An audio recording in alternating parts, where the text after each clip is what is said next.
Let's see here.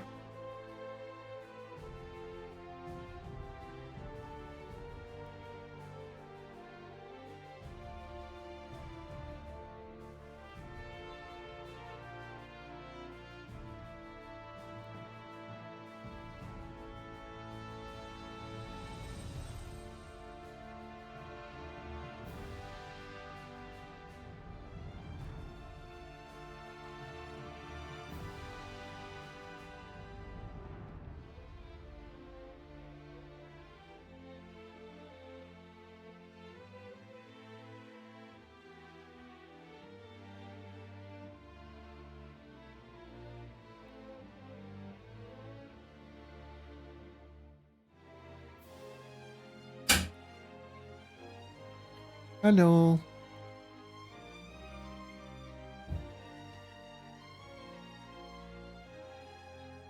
Me. Sound working? Okay.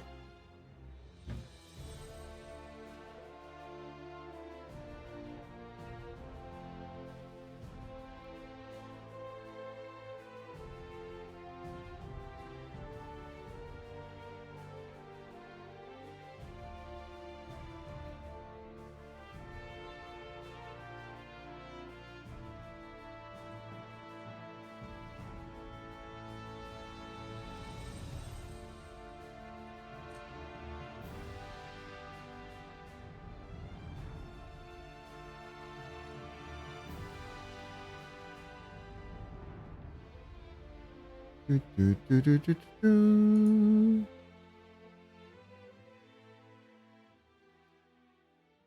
See, did it work? Did.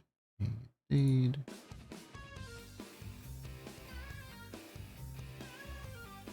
Mm, mm, mm, mm, mm, mm.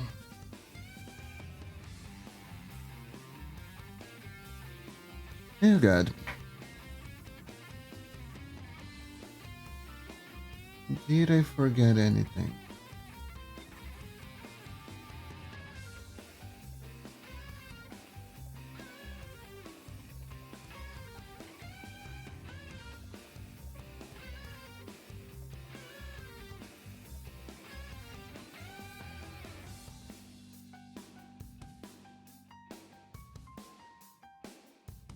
Mm.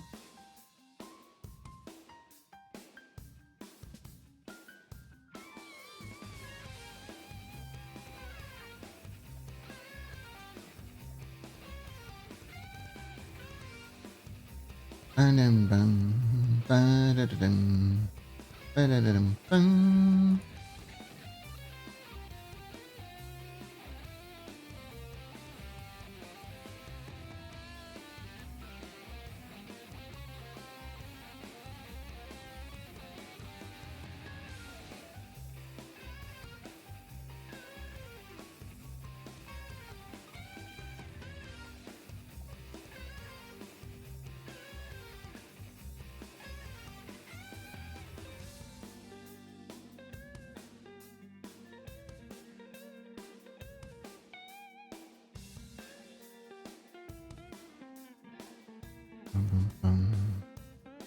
Oh, okay, ads are over. We can get started. So 3, 2, 1.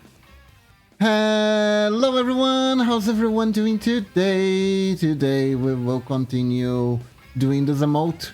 Yes. Maybe we'll do something else. I'm not entirely sure yet. But we are... I definitely want to finish this. Finishing what you start is like good for mental health. Hey Icarus, welcome to the stream. How are you doing? Hello. Hope you're doing good today. How are you doing? Welcome.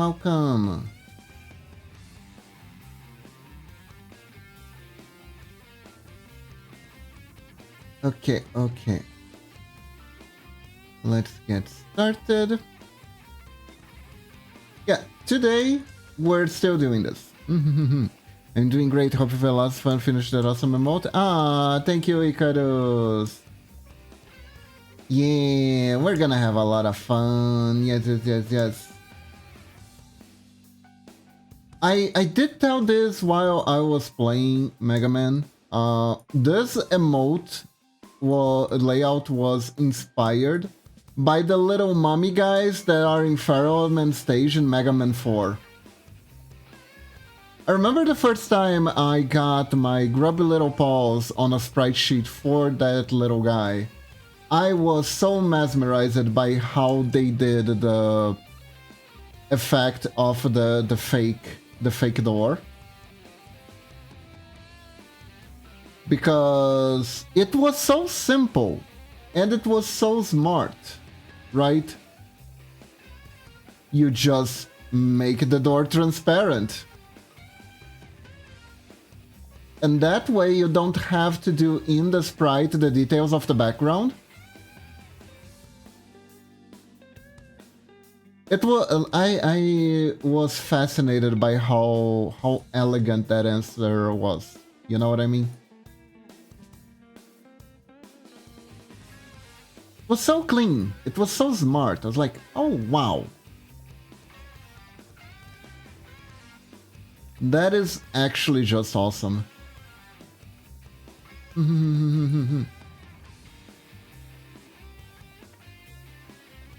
I've been reading a book. I know VTuber's reading. Go figure.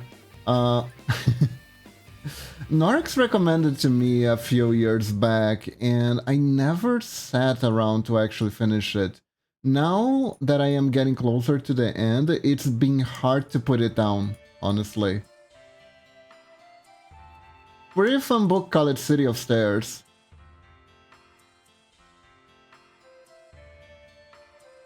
The story is getting to that point. I've been...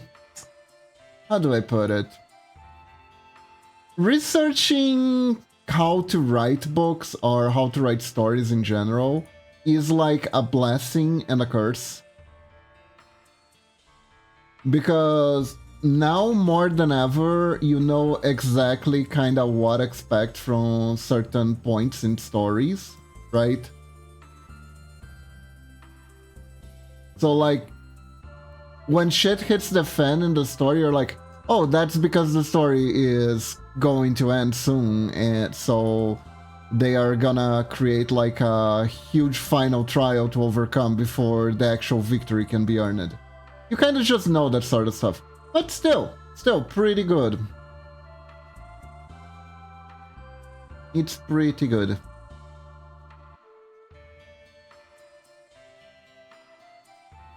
Hey chat, do you guys read books? Do you guys read books? Have you ever read a book called The Mistborn?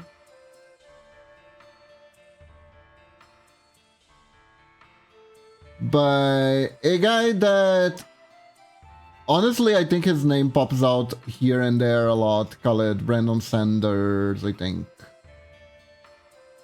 He wrote a few things. I believe some of them got adapted by Amazon, if I'm not mistaken. Hey Medina! I think my one and only book I've read in the past few years is Ready Player One. Ah! Sword Art Online, the book. I'm kidding. I'm kidding. I'm kidding. Yay, I fixed the Twitch. Hello Medina, good job! Twitch really does need fixing. A lot of the time. Man, the other day I discovered that Twitch has a Brazilian exclusive error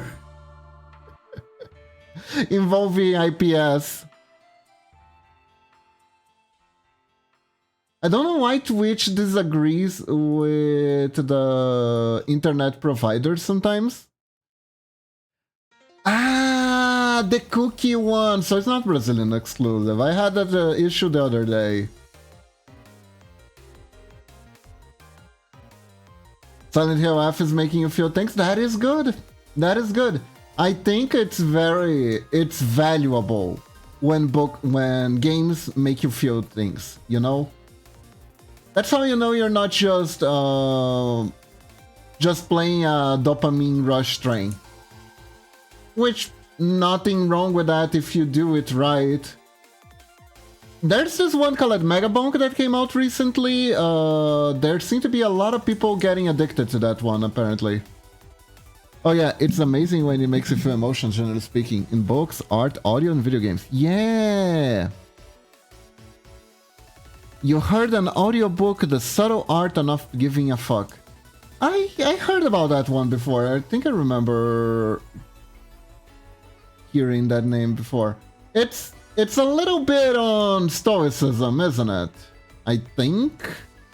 I never actually heard it or read it to be sure. But I have like the faintest idea of what it's about.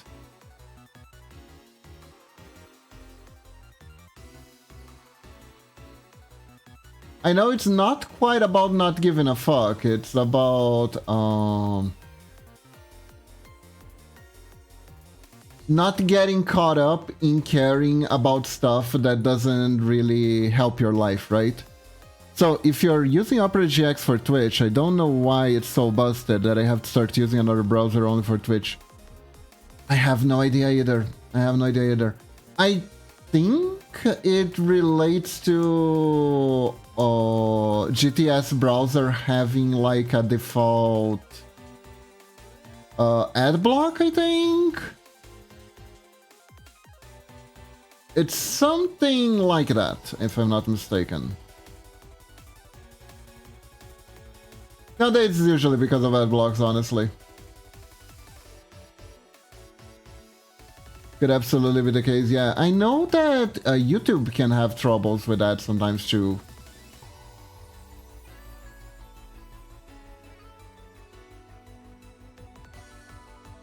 The annoying thing is that ad blocks are kind of have replaced antivirus as computer protections, right?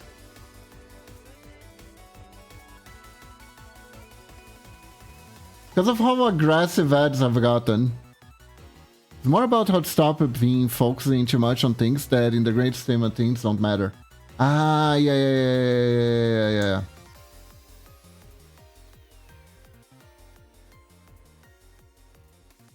It's not giving a fuck is healthy not giving a fuck. Yeah. Makes sense. Less people would block the ads if they were not that bad. Possibly.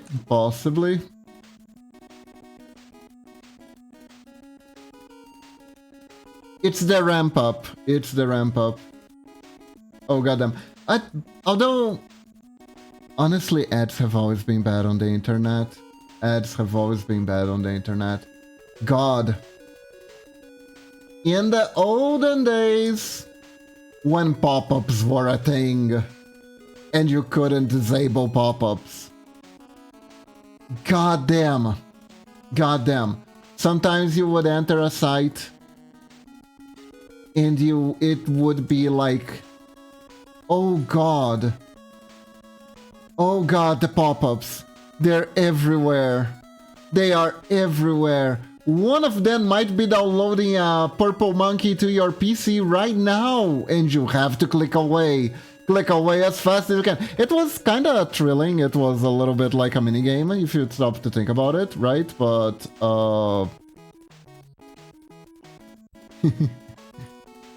I feel like I'm the pretty lady in my area. Oh, well.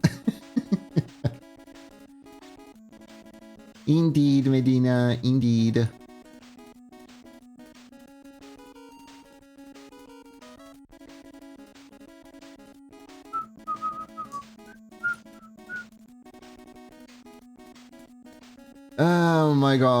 Oh my god.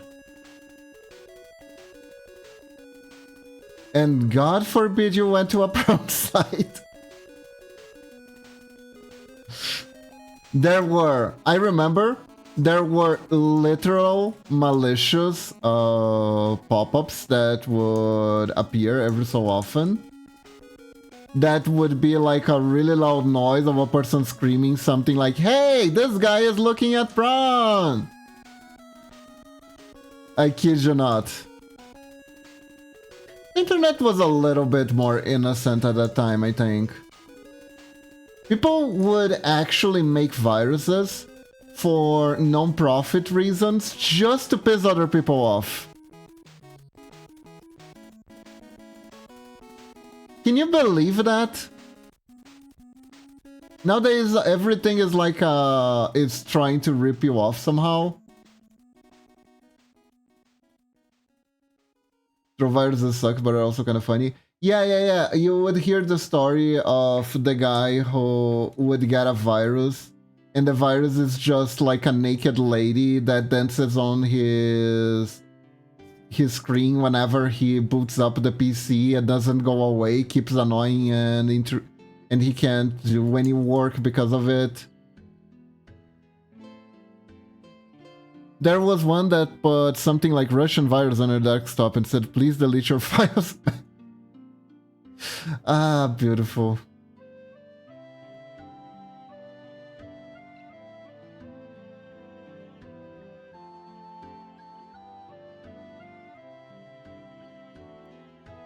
That is one lazy ass virus.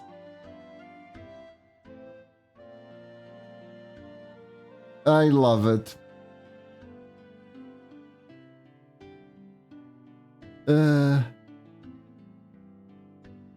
That's beautiful.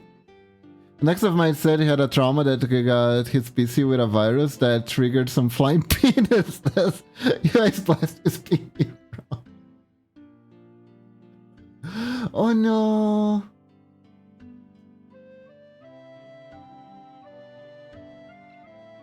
Well, that's amazing. What the heck?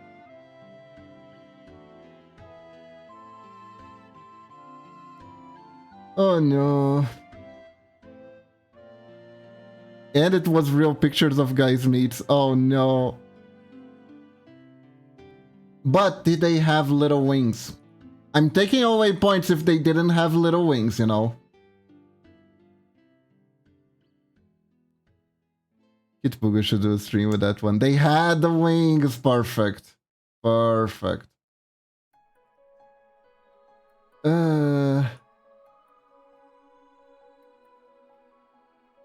Oh god.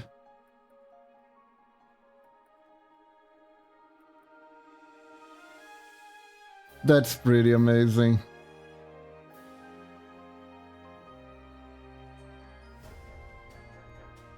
When a man needs a little blue pill for his dead pee-pee, gets his wings.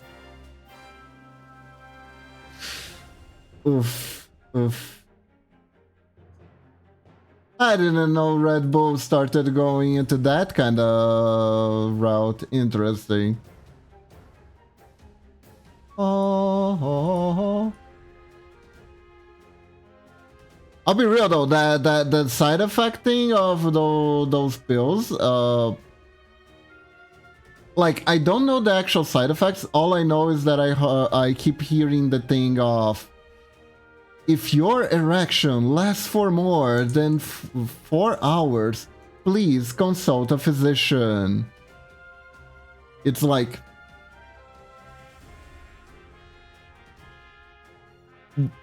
I can only think that if it lasts as long, the blood is gonna build up and the thing might fall off if you don't do something about it. So that's scary. Yeah, no, exactly. You really don't want blood stagnating anywhere.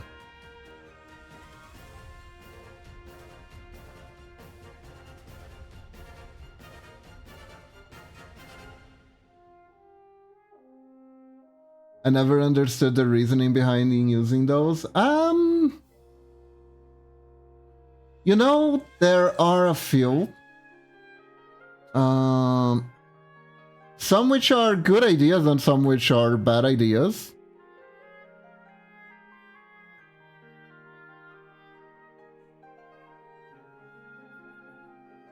Yeah. Sometimes the guy still wants, particularly for men, it can feel very like identity robbing to not be able to do it, to feel like without being able to do it.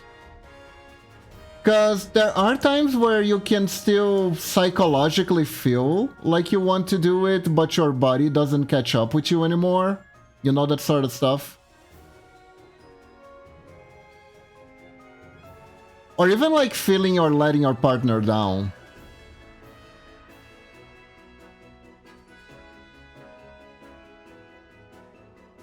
Now, of course, there are different types of dysfunctioning in the erectile order.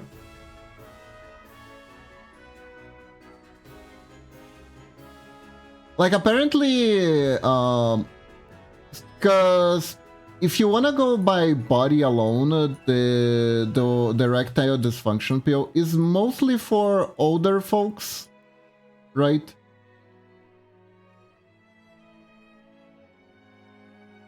That actually reminds me, there is like this weird correlation between using Viagra and getting a divorce.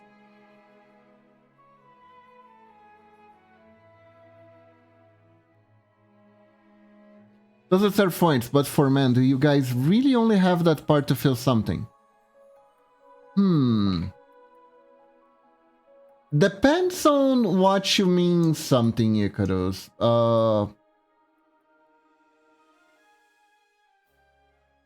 I heard that prostate can be shocked for results. Oh, yeah. I mean, technically the prostate, but not exactly a lot of folks are into stimulating that.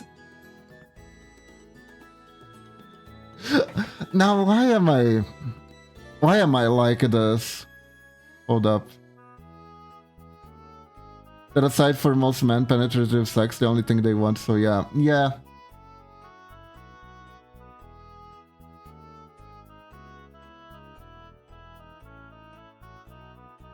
Now I just imagine the dummy mommy going, oh, can't get it up? Then it's time for mommy to whip out the...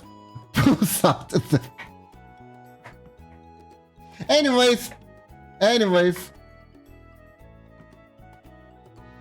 Moving on.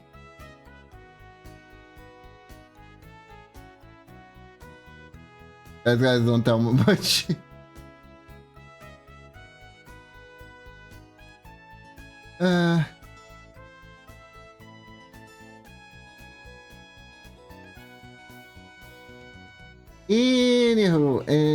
Anywho.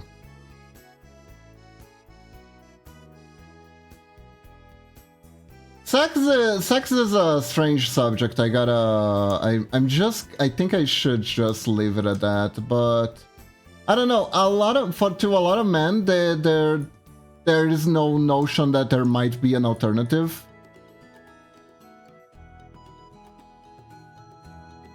Or that the alternative would even feel good, I guess.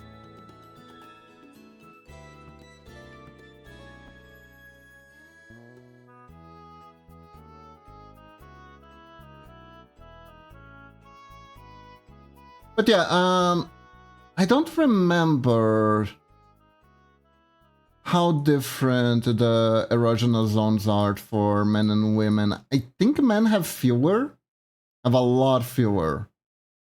But I'm not exactly sure.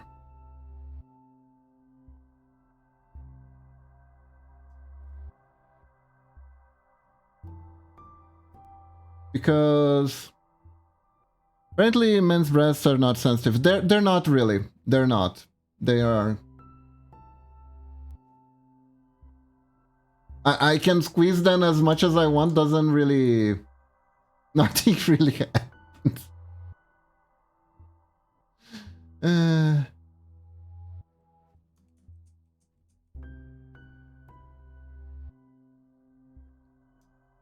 I do think it's kind of funny. I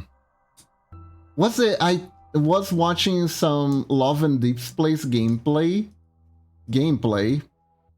And I think you can squeeze the guy's, you rub and squeeze the guy's boobs almost like you would a girl, and I was laughing a little bit.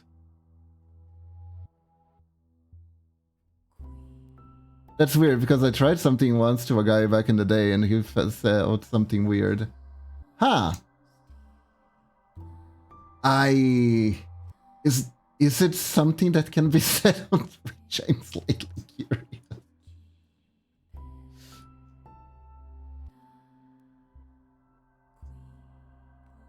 Did you do a purple nurple?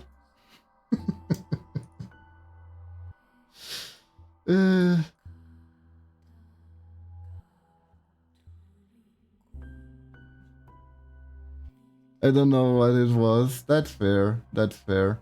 I mean, it's gonna vary from individual to individual. It is gonna vary from individual to individual. Some people respond to stimuli different. Like some people are gonna be like, I don't know, really into shoving toothbrushes up their anuses or something, and other people are not gonna be too into that.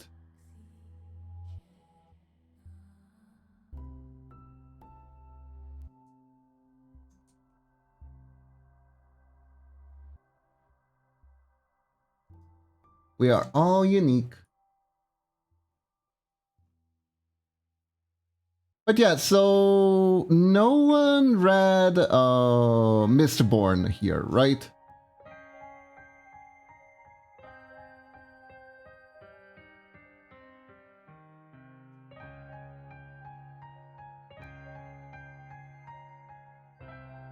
Oh, I need the thingus. Hold up. Let's get thingus here. I can already get this other thingus too.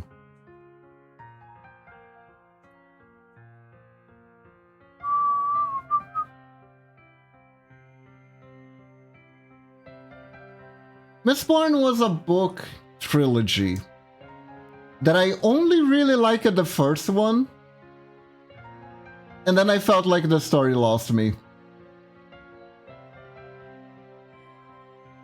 Which is really funny because whenever I saw like the author talking about that book,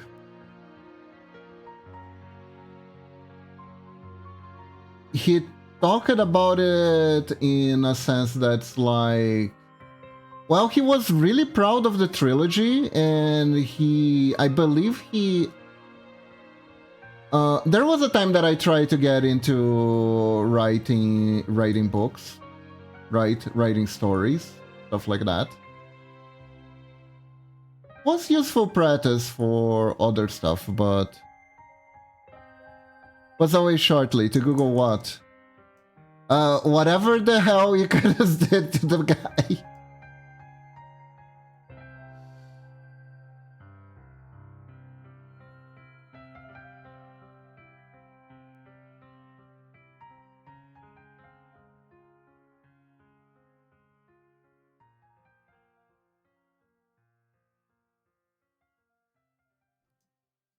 Whatever Icarus did to that man's moobs.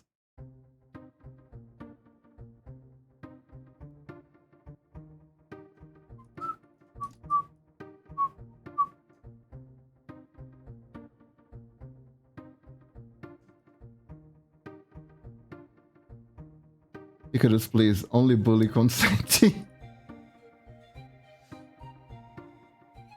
Beautiful.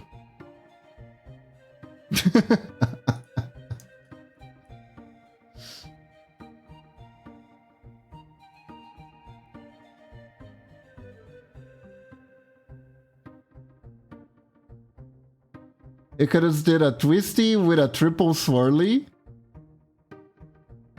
and then shoved the guy's head in the toilet.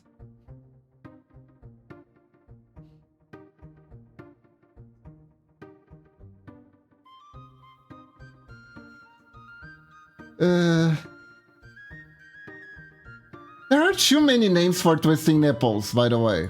I think the English language has too many names for twisting male nipples.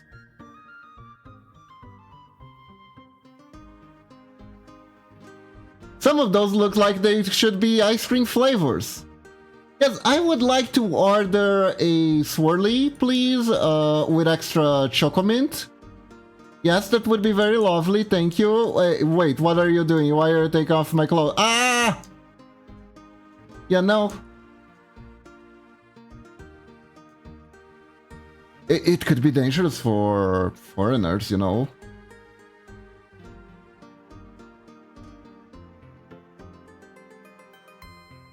A swirly sounds like that ice cream that they serve at McDonald's, you know, the one where they put it on the, I don't know, spinner?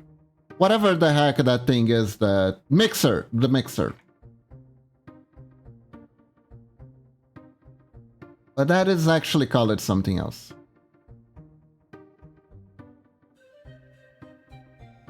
Okay. Alright, we're doing good here.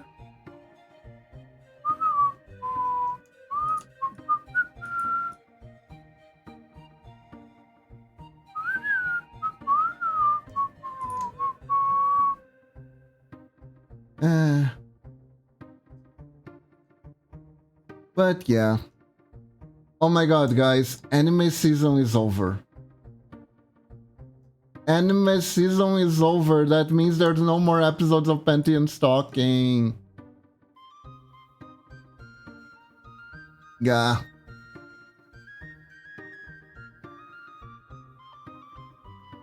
I miss those bitches already. Sniff. Apparently cleaned pimple tools out of metal can be used for sounding. Oh no. As Dungeon Mesh finished, first season only. First season only.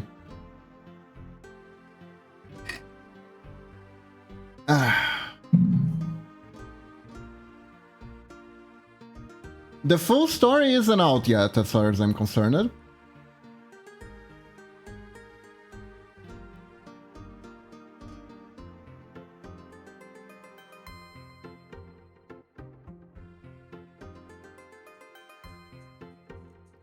Until Marceline gets her alt-scolded girlfriend back, Dungeon Mesh will continue.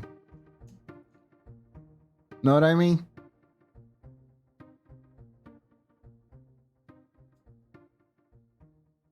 Marceline or Marcel? Marcel, right?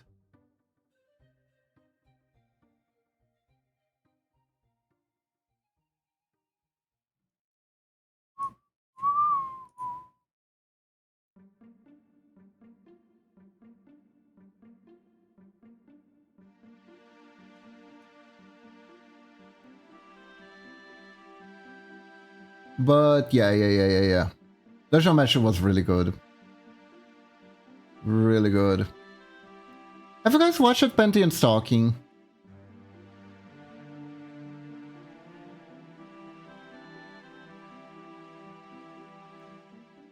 It's a not for everyone kind of show.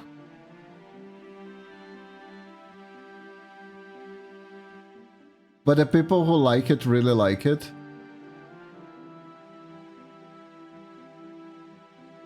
The art looks so cute, Kiba. Thank you, Medina. This is gonna be an animated emote. For both here on Twitch and over at Discord. Yeah.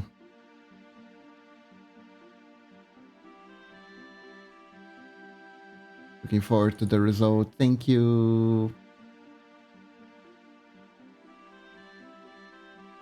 So yeah, Mistborn was a weird read. I only liked the first book. Alright, Medina, have a good one. Bye-bye. Because the original premise of the book was like a high fantasy heist type of situation. So basically, it was like an evil warlord, evil dark lord, but the way they wanted to invade his vault to figure out the secret to defeat him. So you have like a group of heroic thieves, resistance-esque rogue type that have to infiltrate into the vault, stuff like that.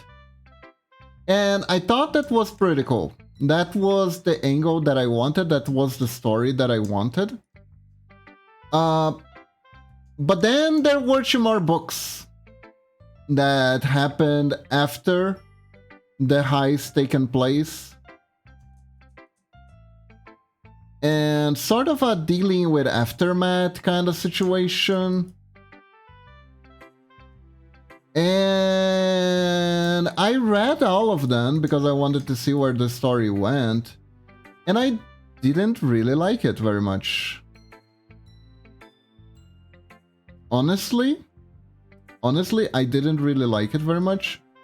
And I thought it was really kind of funny.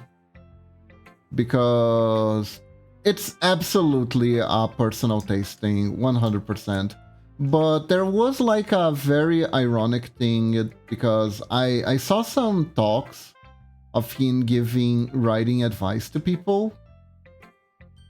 And one thing he would give as like advice was something along the lines of sometimes your reader thinks he wants a story, and you start telling him the story he wants to tell. But then you can take him to a better story or something like that, right? Using that first story as a trampoline. And I immediately thought about that technically he did that with Mistborn for me, and I was not really. I did not want to go on the ride he was of the story he wanted to really tell with. I like, but I like I like the premise. I like the original premise. I don't want this one. I want this one. Was weird. Was weird.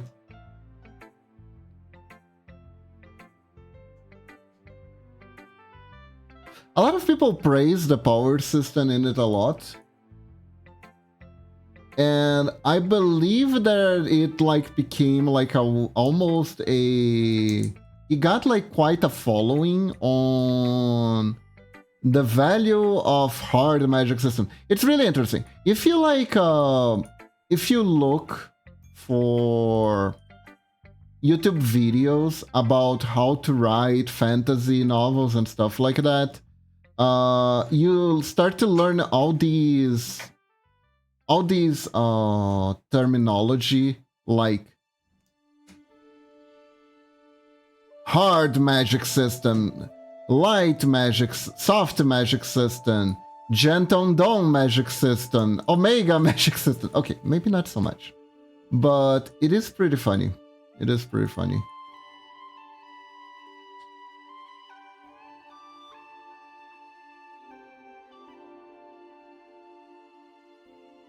And there will be people trying to quantify how much magic you can use in your fantasy novel before it turns to gibberish or something like that. And honestly, from what I have read in my lifetime and what I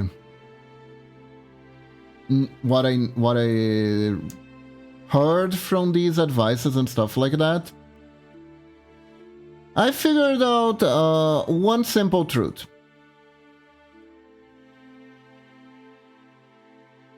Magic, your magic system doesn't matter. It's fun to make a magic system that follows certain rules.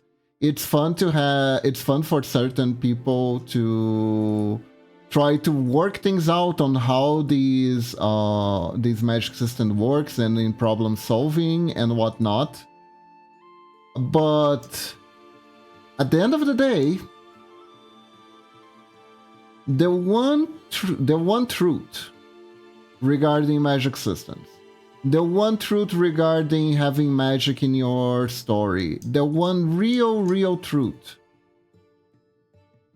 is that you shouldn't fucking contradict yourself. If something is available, you need to remember that that thing is available. You can't like give, I don't know, time traveling powers to your character for a very dumb reason and then ignore that you have time traveling powers. That's the thing that absolutely bothers the shit out of people. Yes, people get caught in small details and stuff like that. But if you do something like, oh, this character knows fire magic. Now they're stuck in an ice trap and there is no way to get out. Your reader is gonna be... Don't be surprised if your reader goes, what are you talking about? Didn't you just say they had magic? They had the power to do something about this? Why are you acting like there's no... It's... Ultimately, that's the only thing that matters. The only thing that matters. And if you're having a hard time... Right. If you're having a hard time keeping up with everything your character can do, maybe you need to scale back on what your character can do. Like, a lot of people talk about Mistborn because, oh, it's such an amazing magic system, because it has all these limitations, and the sender, there's like the sender's law of limited magic, that a magic system is more interest based on what it can to do rather than what it can do, or stuff like that, right? In reality, it's not so much the limits of the magic system that makes them interesting.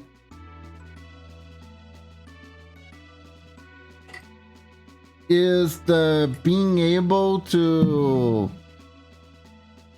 write your story around whatever the heck is your character's abilities, so that when they solve problems, it's done through a rewarding method, a method that feels earned and rewarded, rather than whatever the frick Isekai does. That's what works.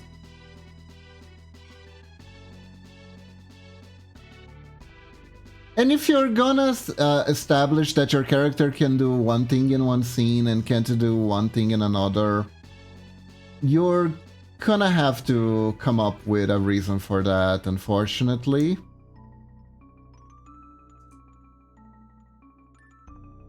And it better be and you better be able to do this in a way that doesn't feel like you're nerfing the character either. That one is the tricky one. That one is the tricky one, I gotta say. Because I've seen this sort of stuff. There's... It happens a lot in comics too. Like... there's a character from Marvel called the Ghost Rider, and the Ghost Rider has one move that's a little bit OP. And by a little bit OP, I mean a lot. It's called the Penance there, which is a special move that if the character stares directly at the Ghost Rider, they will feel the weight of their sins, which essentially means that they will feel all the harm they have caused to others onto themselves in a burst. So this would mean that theoretically, if the Ghost Rider looks at Galactus in the eyes Galactus will feel the pain of every single planet that he has, of all the inhabitants of the planets he has eaten. The Punisher would feel the pain of everyone he killed on his path to revenge, etc., etc., etc. It is absolutely the most overpowered move in the Marvel Universe. And a bunch of writers just write characters being immune to it, even though it doesn't make any sense to make the characters into like total badasses because they don't care about their sins. Ooh.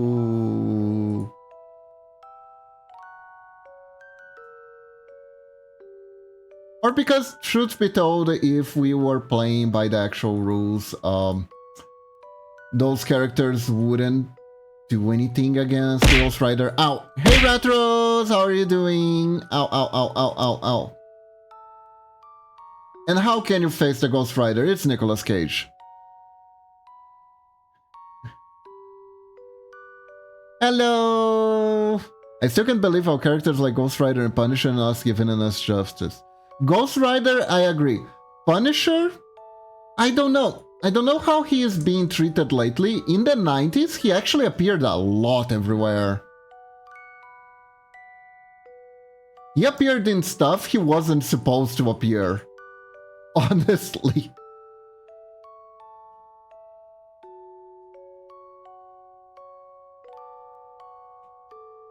Because, like, the Punisher was very mature in terms of, like, content and stuff like that, because a lot of graphic violence and stuff like that. Yet he appeared in the Spider-Man Saturday morning cartoon, which was really weird.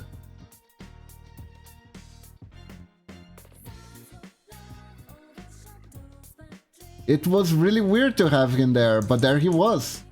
Then again, Blade also appeared in that cartoon, so what do I know? Persona music.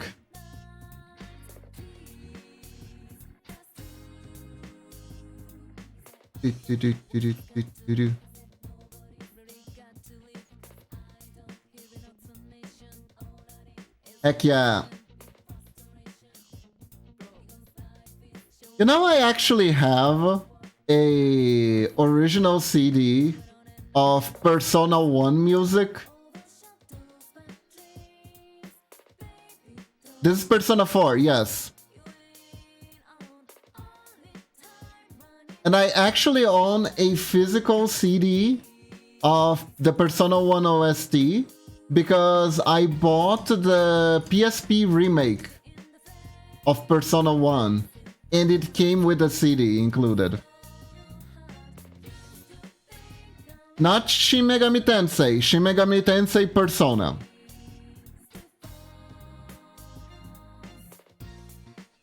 The one that has Bad Mustache Man as one of the bosses you need to beat.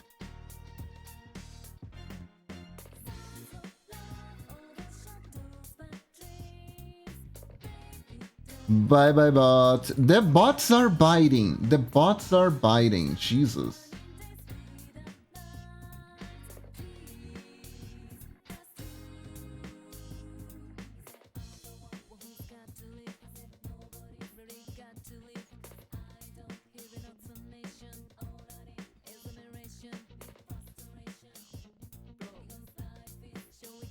Oh, Persona games were cruel, their Persona design.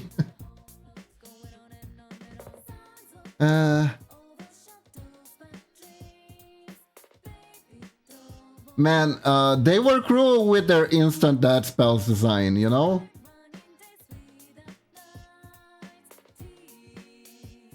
Mara was funny though. Mara was funny though.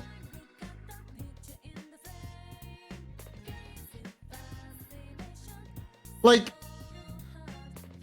it's funny, technically, right, the unique personas, they have a more mecha aesthetic, but imagine being the one guy who it's like everyone in your team is like Persona, and it's like a cool history figure, and you're like Persona, and your Persona is Mara.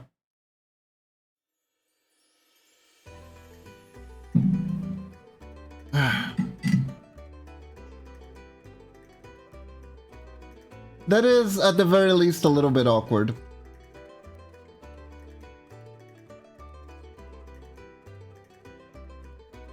New frame. New frame. Why do you I mean... It's so out of left field, it's kind of funny, right?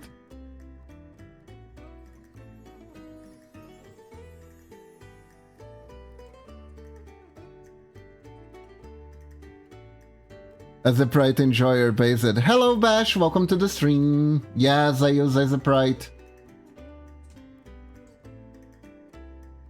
When I first started doing pixel art, I used... what was the name of that thing again? I still have it with me.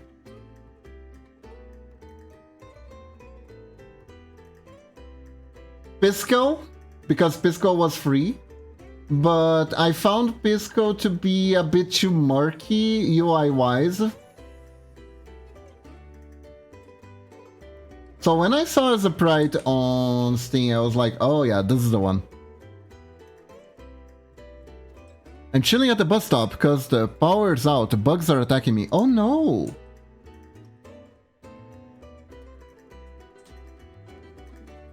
Why are the bugs waiting for the bus?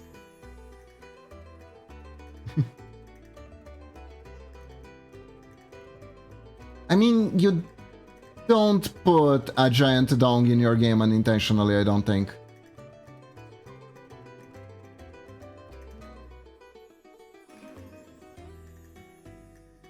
Welcome back, Medina! It's Japan. Okay. So get ready for this. Okay?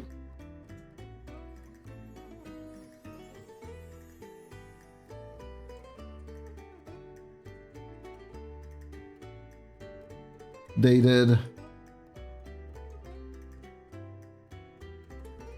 That was definitely a choice.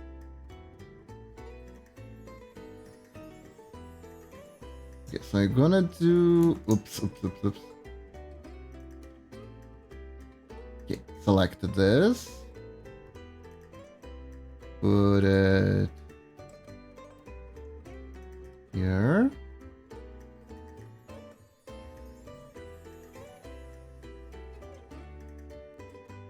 And we take this out.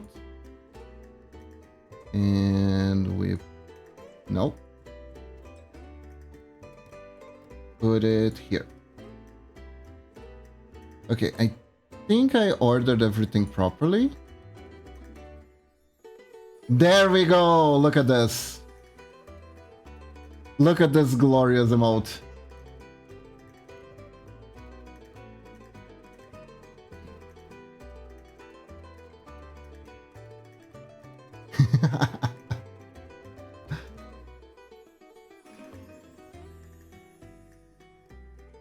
And the whole effect is based on something I saw in Mega Man 4. And the whole effect is based on something I saw in Mega Man 4.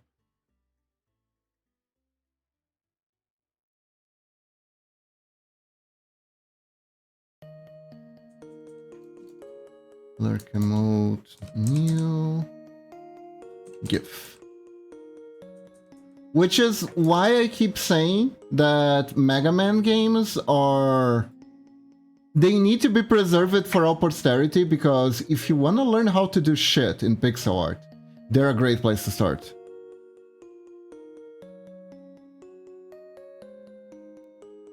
I'm waiting for 12 AM to sleep. Oh, I see. Hope you can get a good sleep. So, what do you guys think? Do we take some extra time? Here?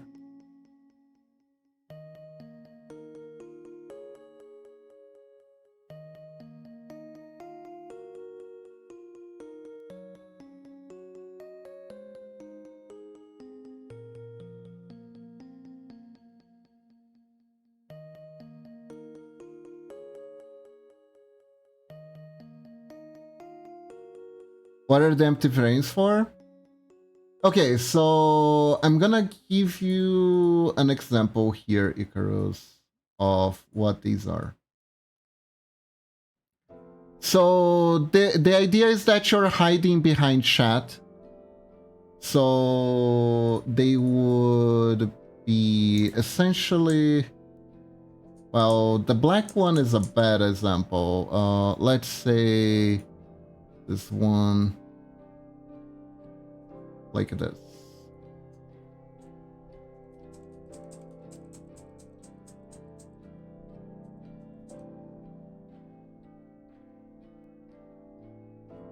See?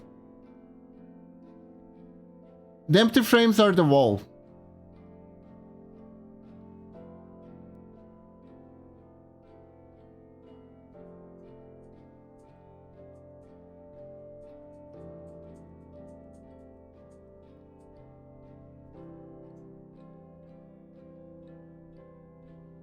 So we could add one extra frame.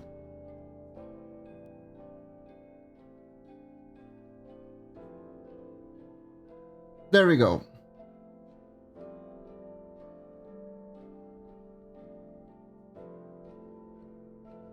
I think this works. And now I'm gonna try to do something. I'm gonna try to upload it live. So we can see if it's working. So let's see. Is it viewers reward? It is emotes. Okay. Animated emote. Can I?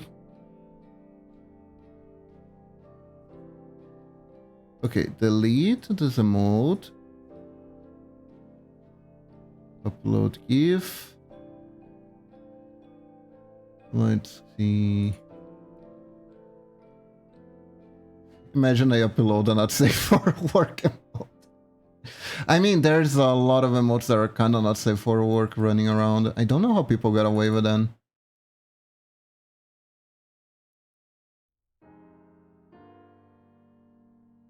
Okay, so the image is not between 112. Ah, okay. Oh, it needs to be 112 by 112 or higher. Okay, so for this one, we need to export. 200% should work. There we go.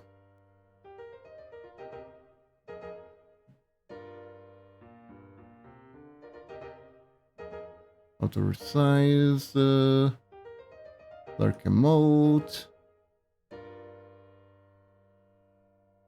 It keeps doing. Dang.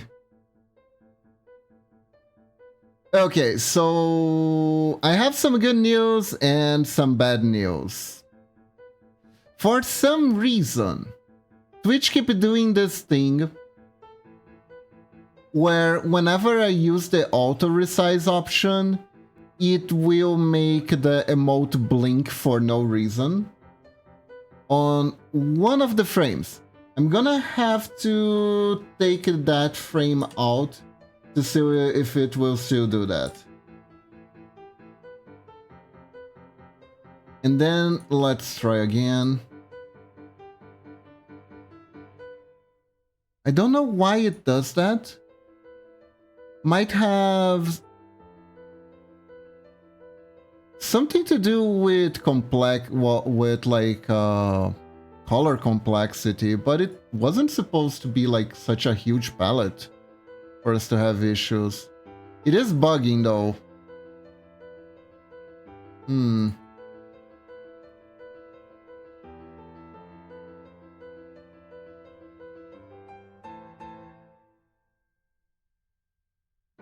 I am gonna try to... Hold up. Maybe there's a trick to it. No, let me see. Open. Okay, so there's some weirdness going on. Which is so silly, please let the man do his pixel art magic. Yeah, I don't know why, it bugs specifically with pixel art. Where you will do the emote, everything is fine.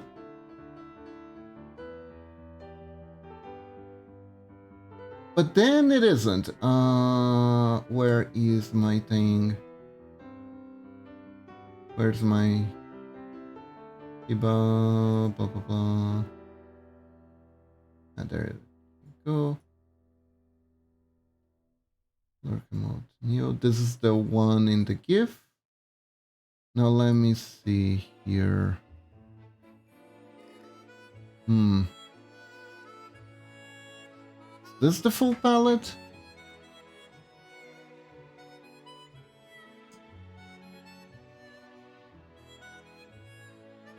Okay, so...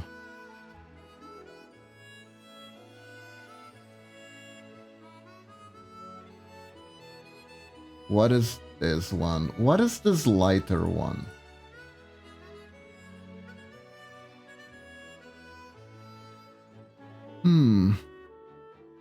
There's colors, gradients,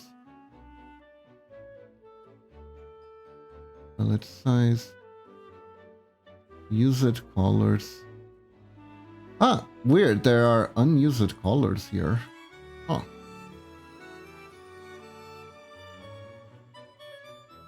Let's see.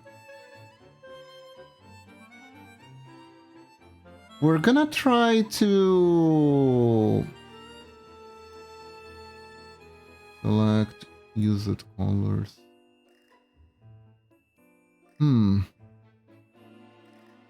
I see that there are two different black purples, which there shouldn't be.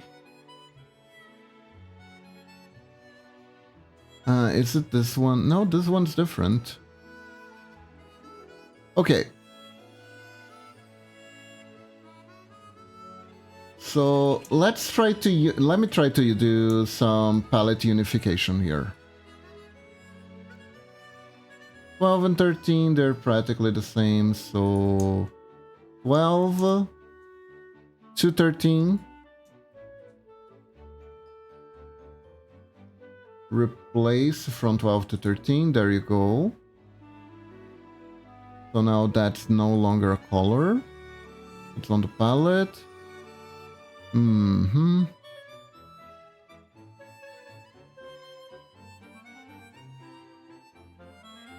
Okay, this is the shadow. This is for the steel. If it looks like I'm doing something that feels very esoteric, it kinda is.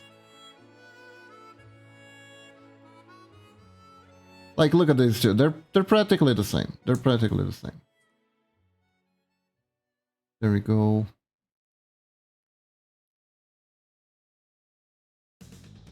These are different. I don't even know. Oh yeah, these are the pinks of the ears. These are the shades of skin. You're nodding along to Kiba is breathing.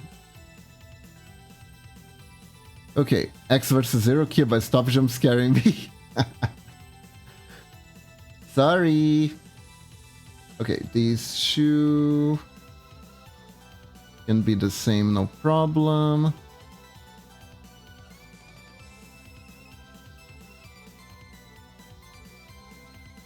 Options. Load palette. Palette from sprite.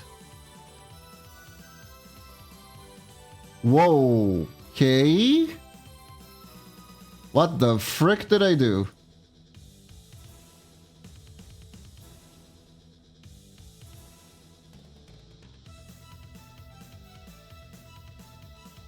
Palette from sprite. Okay, so count limit, no. Okay, what? That's interesting. That's interesting.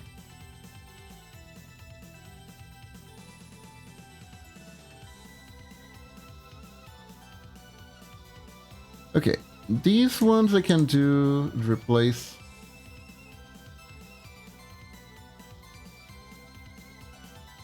Doing well since holiday, made myself something to yummy very soon. Wine up, nice. Okay, so why? These two are different, I believe, but yeah, these are different. I wanted to reduce the amount of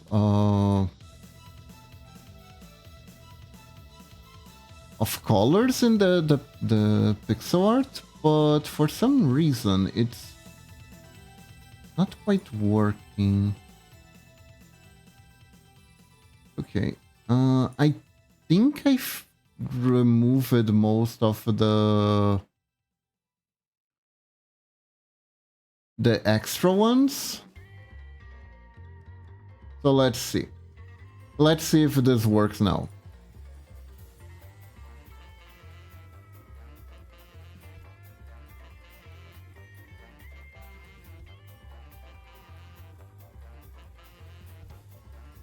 And it works now. There you go. We did it. There you go. Yep, it had like a few extra colors that were generated when converting to GIF that caused it a bug.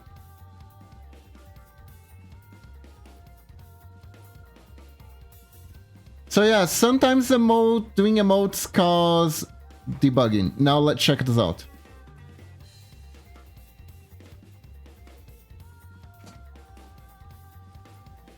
Check this out. New emote just dropped. I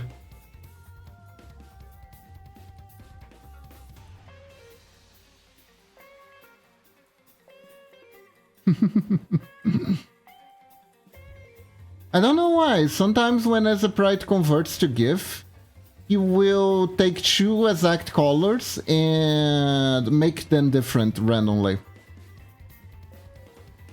Ah, thank you, Medina. Thank you.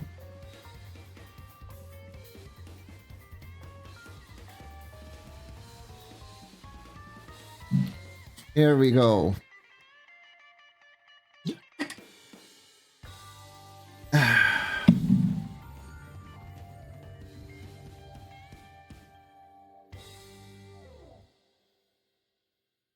Emote complete. So now what do we do next?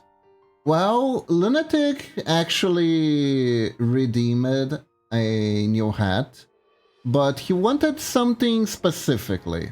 Something very specific. He wanted me to do the fixer badges from Dome. And I kinda wish he was in chat right now so I could ask him exactly how he wants me to do these for the Ninjaling. Cause I'm not entirely sure how do I do them. If I do them tiny for the Ninjalings. Or if I increase the size. Anyways, let's do stuff for the Ninjalings today. Let's do stuff for the Ninjalings.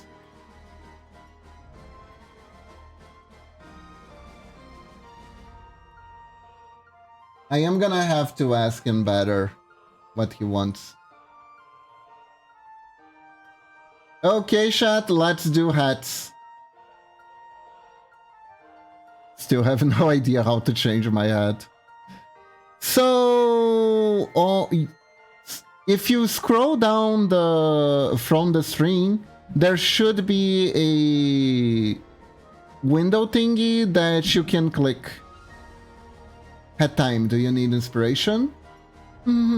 Although there is one that I want to do, because I did it for myself, but I didn't do it for you, you know? And I don't think that's very fair. So, first things first,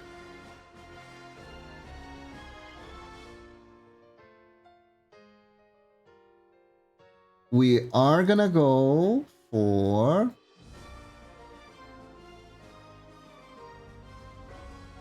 why did I open a second one? Weird. Anyways.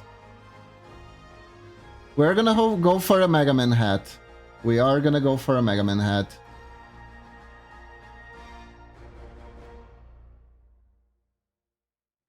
Let's see. Let's see if I can do it from him. Nah, I still need the ref of the colors, otherwise it's gonna look weird. There we go. Let's do a Mega Man hat for the Ninjaling.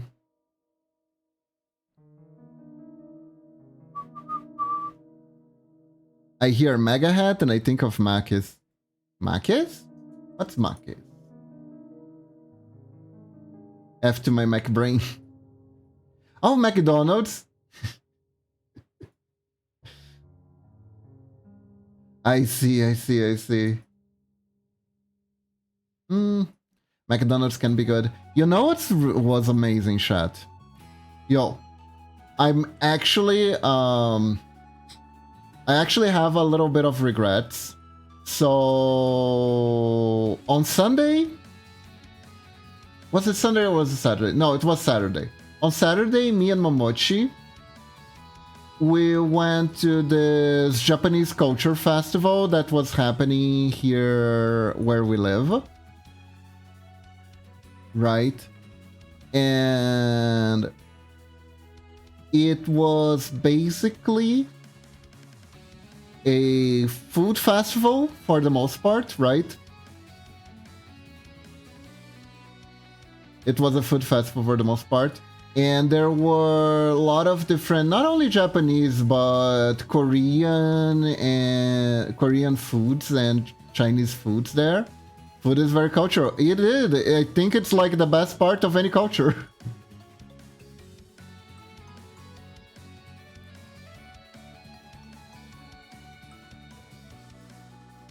That's the one thing people want to share the most out of any culture.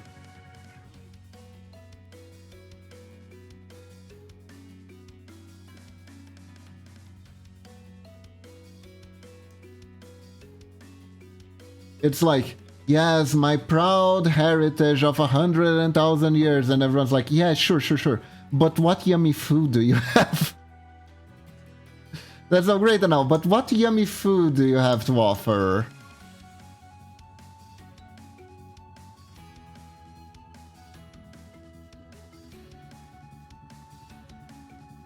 So... there was something beautiful in that festival. They were selling these humongous shrimps on a stick. Here in Brazil, we call it espetinho, these sort of things, you know. And it was like a breaded shrimp that was just enormous. It was huge breaded shrimp. Absolutely humongous. Like, it wasn't cheap, it costed like 35 real. But for shrimp that size, and for that many shrimp that came there. I know that I saw that in an anime. Yeah. It was so good. It was so good. I wish they would actually give us the squid one too. That one we don't see very often. That one's kind of rare to see actually. But oh my god, it was so good. It was so good.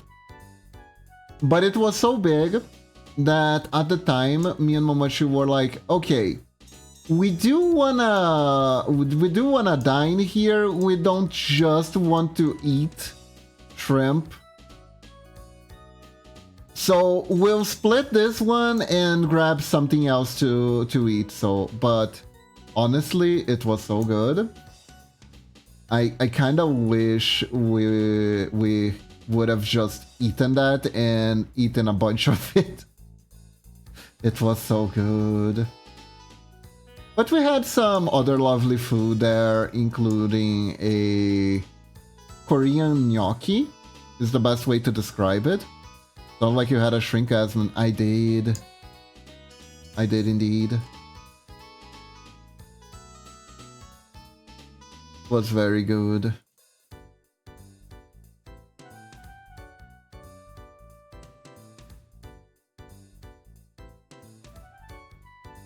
Was so good. But it was a fun event overall too. Like they were doing some taiko performances in there.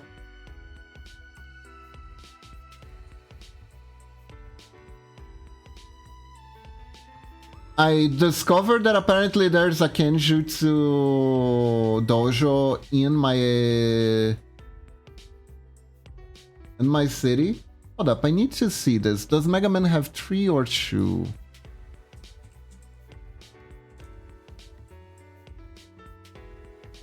No, Mega Man is 2. It's just that the Ninja Lane. Oh, you know what I do? I do this. Hold up. Have an easy idea of what to do here.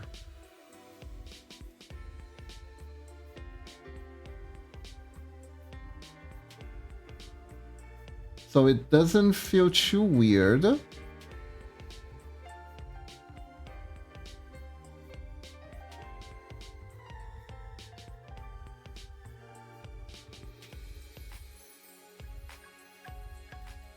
I increase the size.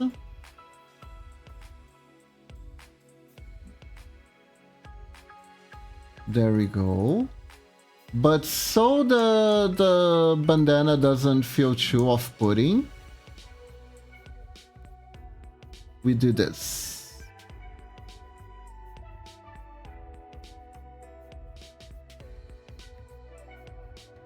There we go.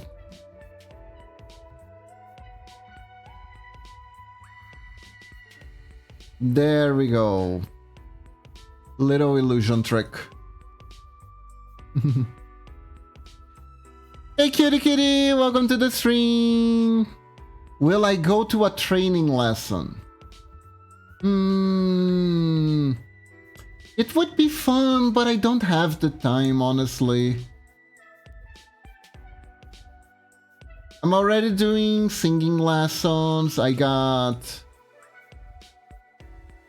drawing lessons too. I got work and I stream for you guys. I already have a lot on my plate. It would be fun though. It would be fun though.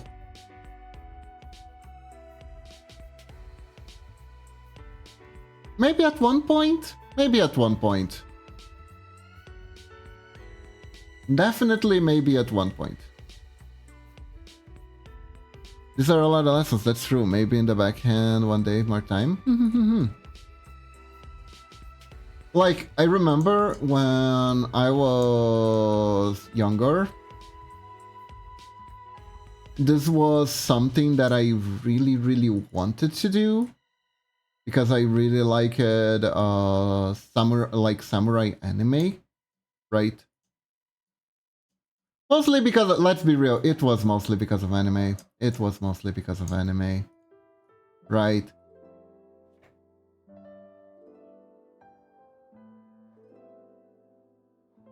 There we go. That should be good enough for my Ninja Link.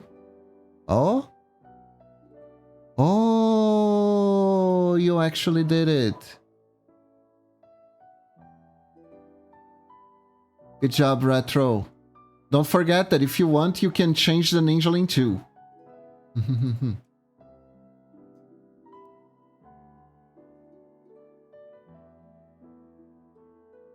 There are different Ninja Link models. That's good, that's good.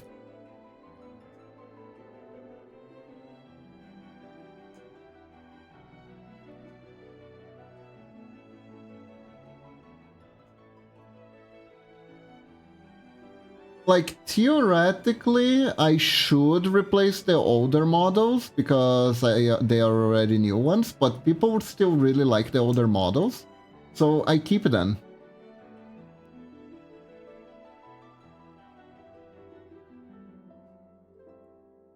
The official Ninja Lane design is now this one that I'm working on currently.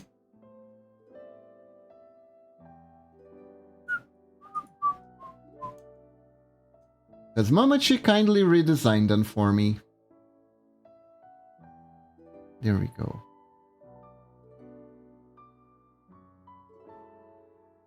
Exactly, our silly little beings.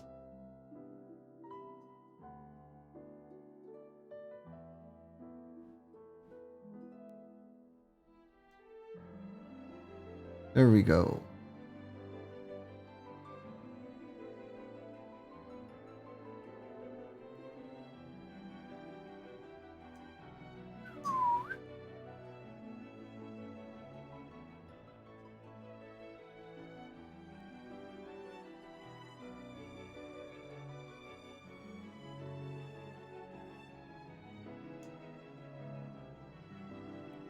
Huh.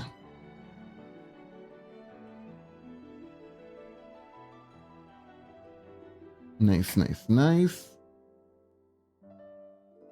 We can actually put the little thingy. Was it red? Let me.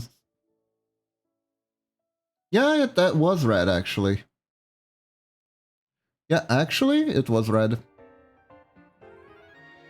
The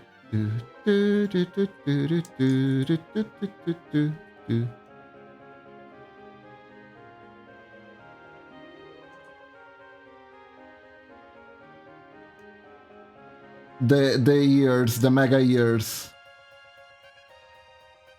Nice, nice, nice, nice. I think this is looking good.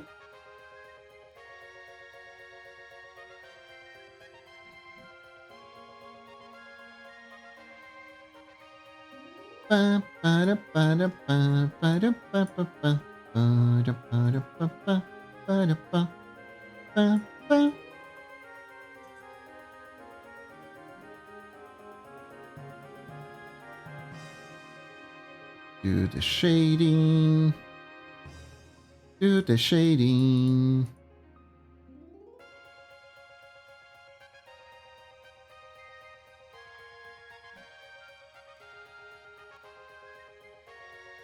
Add some more shading here.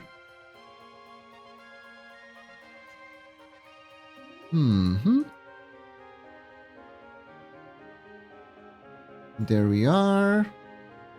Kinda gives like an opening for the ears to come out. There we go.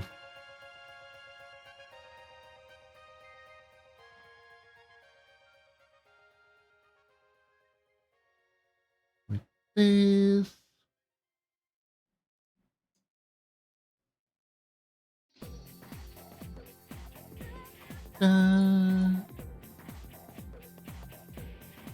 Yo. Chat, which Persona is your favorite? Which Persona game is your favorite? 4 or 5?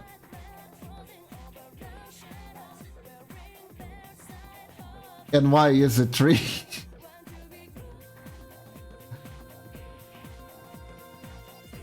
4 hands down. It's interesting. I almost feel like the discussion between which Persona game is better, 4 or 5, is almost like, I don't know, asking if Final Fantasy 6 is better or 7 is better for the Persona franchise.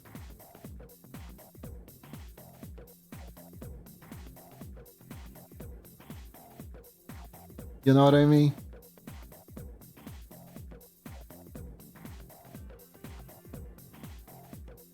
I honestly, I liked 5 so much when it came out. I liked 5 so much when it came out.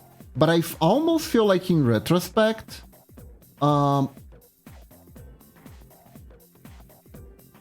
I think I kind of like 4 more. But it's complicated. It's complicated. They are literally... I don't know. 5 is really good. But boy, are the enemies extremely rotten.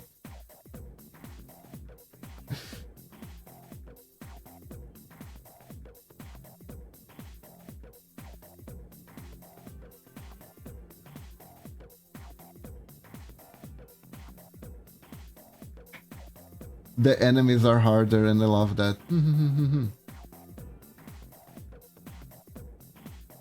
Cheers, mine acquired.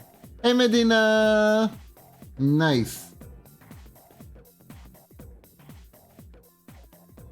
Like, one of the things that 5 has that is kinda... that's kinda like... a really weird choice is the romance with the teacher.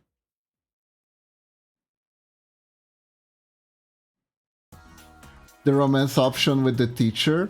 Being that like a good chunk of the first act is you going against a teacher wants to have relations with the students.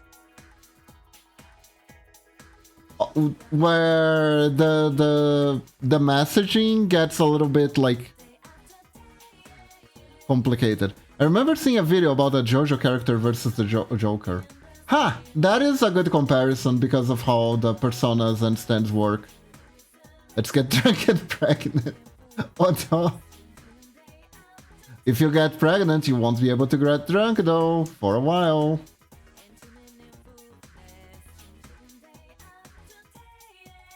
It ain't good for the baby.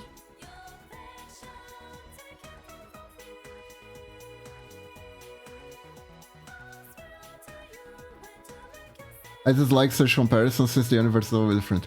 Okay. By the way, chat, I had an illumination yesterday.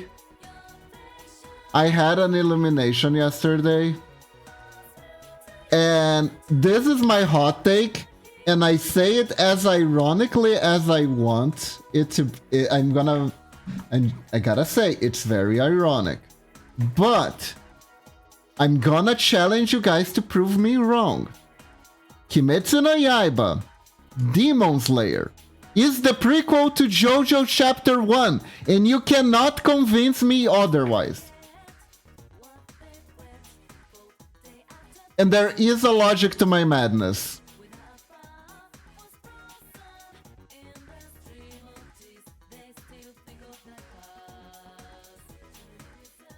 Okay, so the first things we need to get out of the way.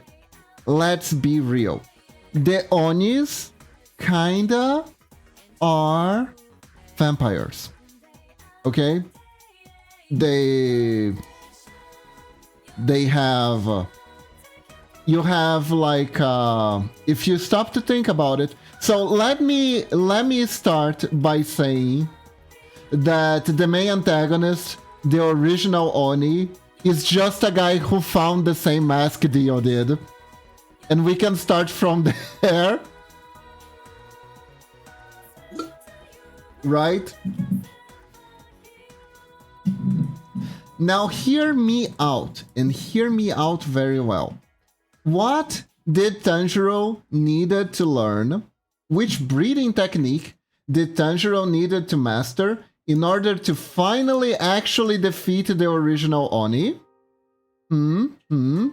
There were many breeding techniques of different kinds, but the original one, the true one, the one that needed to be rescued, wasn't it solar breeding? You know who else learned solar breeding to defeat their vampire/Oni arch nemesis?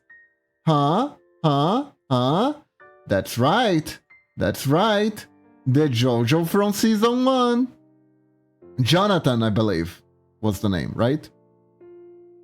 Jonathan learns from Zeppelini the same technique, the same breeding technique that Tanjiro has to learn in order to defeat the bad guy. It's the same thing. Tune in your breathing to the sun so you can channel the power of the sun so you can burn the vampire. It's the same thing. It's the same thing. It's the same technique. Do you have a spreadsheet in your house? I might have. So you see, guys, it's all connected. It's not that the writer, both writers had like a common inspiration from the same place and it's like a big coincidence. No. It's all connected into the cinematic universe. Kiba, don't go into the FNAF fandom. I can't lose you to them. Don't worry. I was thoroughly satisfied with FNAF just from watching Markiplier play Let's Plays, and that's it. I can't actually play those games. Those are actually just stressful.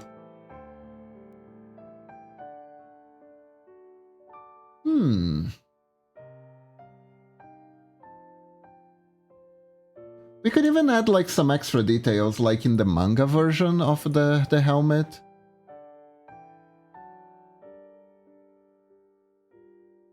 Like, if I recall correctly, the manga version had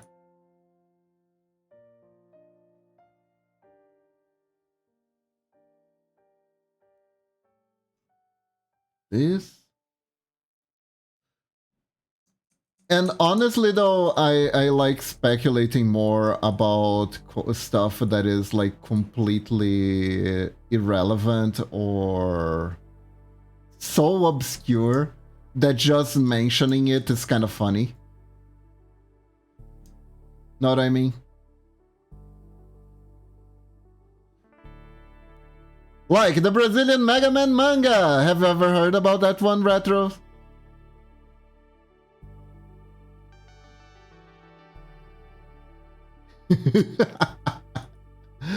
Retro? At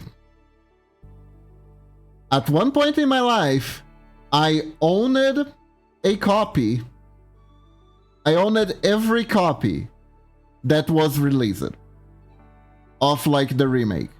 However, the glue that held that thing together was so shoddy, but so shoddy, that it literally exploded in my hands and the pages flew everywhere. So I threw it away.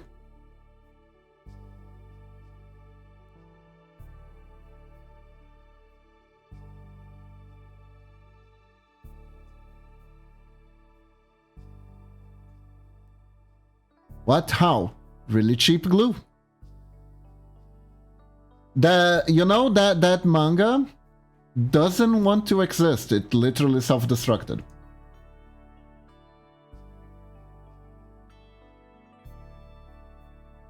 It literally self-destructed.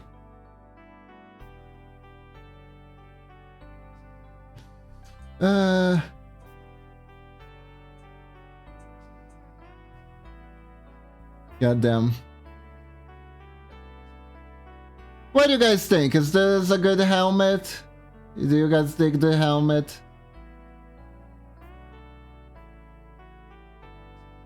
I die hearing that.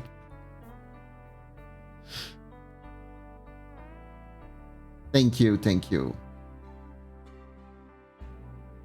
So now I'm thinking we take this helmet as base and we make Protoman's. Protoman's helmet was very close.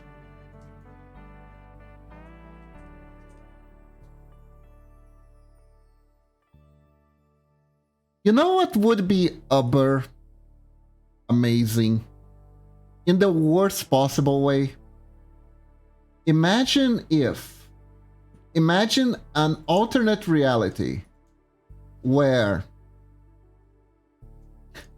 Mighty Nine gets picked up by the author of the Brazilian Mega Man manga.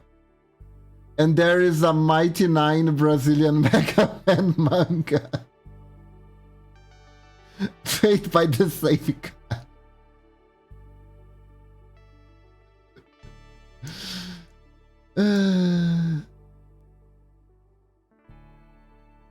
You're Brazilian reality, Kiva. I am.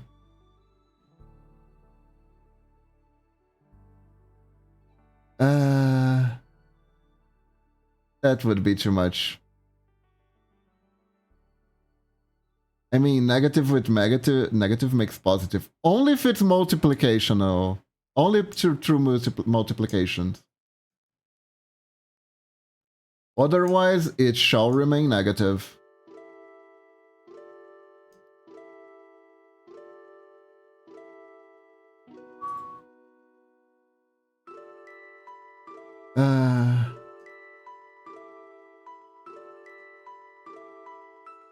I still haven't played that game, actually. I probably should at some point.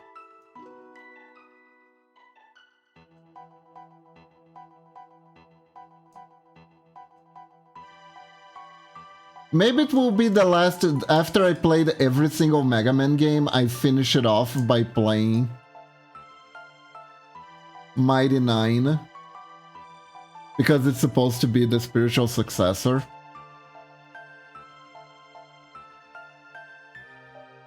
Also, I discovered something so awesome, guys. I discovered something so awesome while I was looking. Because I was looking for something...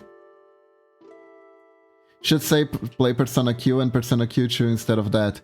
Oh, you're interested in RPGs, retro gamers? I thought you only liked more action-oriented games. But you know what I've discovered? I discovered that the Castlevania collection that I have... I play a lot. That's cool.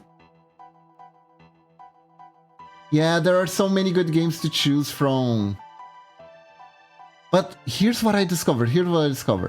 I have a Castlevania collection. I was thinking about playing some of the games in it for Halloween.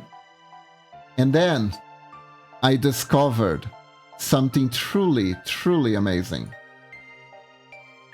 The Castlevania collection games includes Kid Dracula. And if you don't know what Kid Dracula is, I don't blame you. It's a game that technically was only released in Japan, but for some reason made its way into Brazil. And it's actually a childhood game for me. Yeah, so... Did you play the one new Castlevania like? No. I haven't played that one yet. I've been putting it off, actually. I don't know why I've been putting it off, but I've been putting it off. I should play it.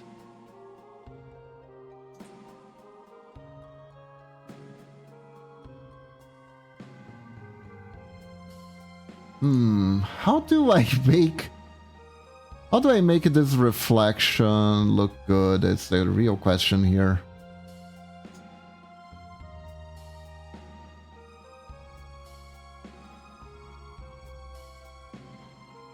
I think I'm gonna go... Maybe if I go like these... It is a great game and also streamable. Ooh.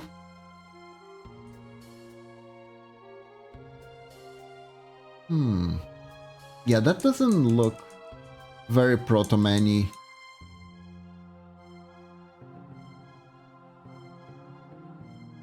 This reminds me of Sonic Crossworlds getting Mega Man and Proto-Man. Crossworlds? The racing game? Is that the racing game? I hear Mega Man is in the racing game. Which is kind of amazing.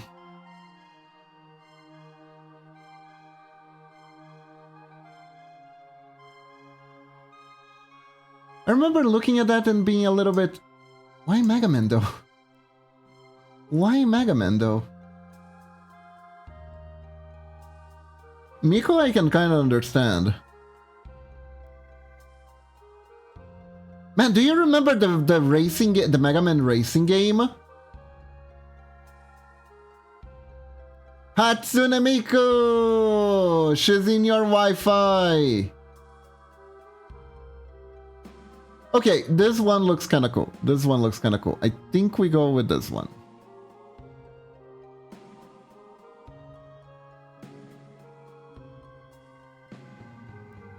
Hear me out, Mega Miku Woman, new spin-off.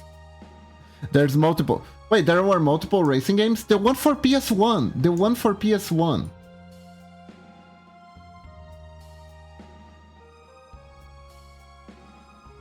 I actually played that one so much. Probably just because it was Mega Man.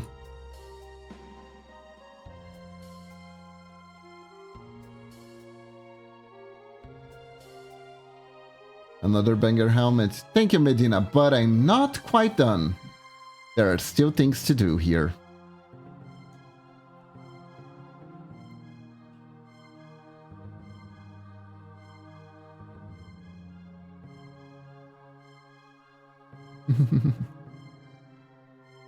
Wait, Sonic or Mega Man? Mega Man racing game for the PS1.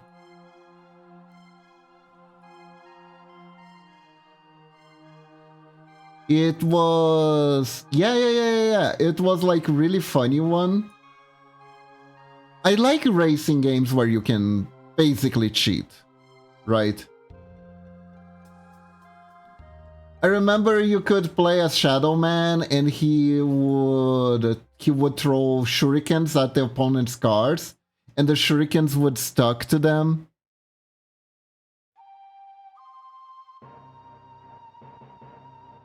And cause the car to slow down. It would keep sapping their energy constantly. Yeah, Battle Chase! That's the one, that's the one.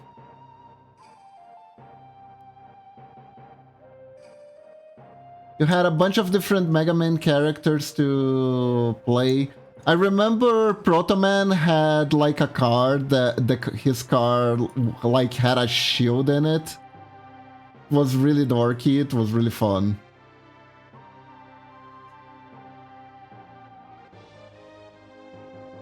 I'm not much of a racer gamer. I only play games that have this type of gimmick. There was the Chocobo Racing one too, that one was pretty fun, I remember.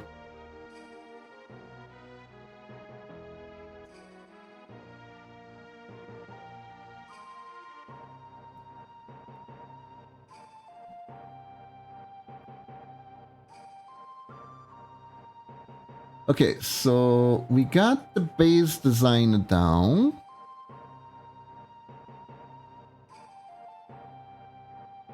And now we do some recoloring.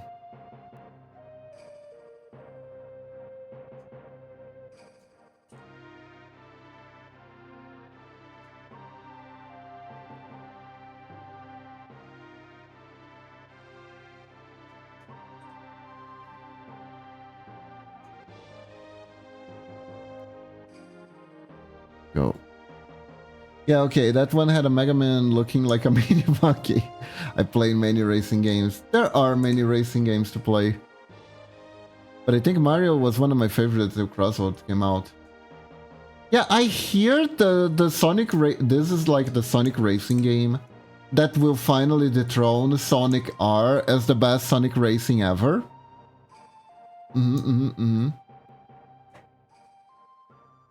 I remember spending many hours playing Sonic R in my childhood. Mostly because it was the only 3D Sonic game that I had. I thought it was really neat to run around in 3D as Sonic.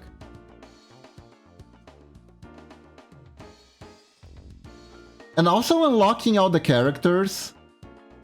Ow! Was really good.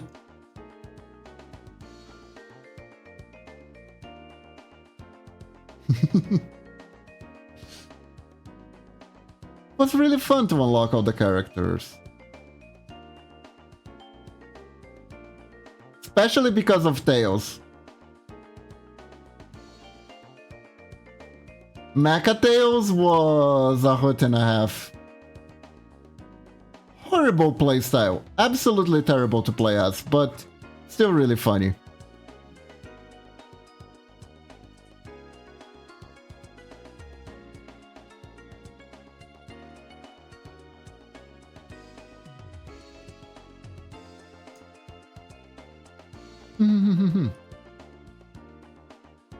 Also, the soundtrack was really good.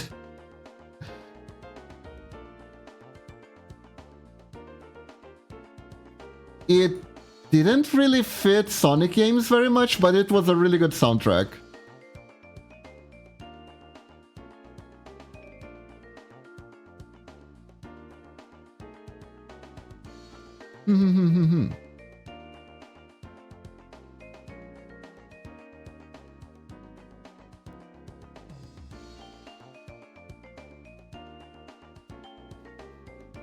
Ta-da! You know what else has good soundtracks?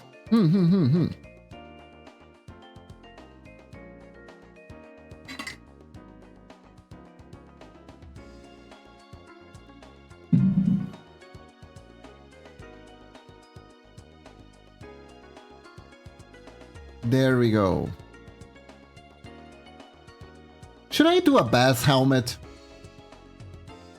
Mega Man Star Force Legacy Collections. That's going to come out next year, if I'm not mistaken. That is going to come out next year.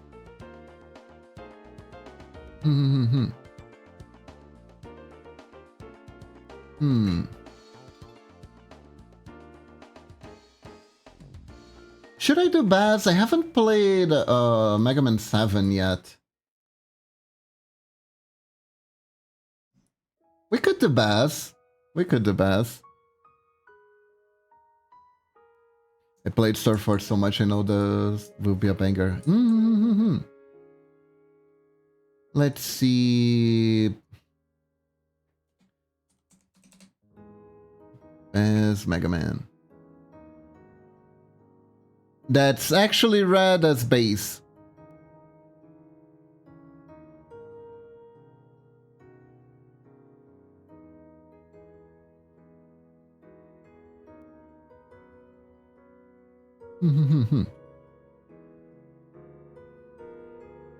Now, here's a thing that I could never figure out. Are bases fins meant to be what exactly? There is, I remember there was a running theory that they're actually supposed to be Dr. Wily's hair, but that seems like to be. Next year I'll be looking forward to seeing you play Star Force again. Because they kind of have the same shape as Dr. Wily's hair.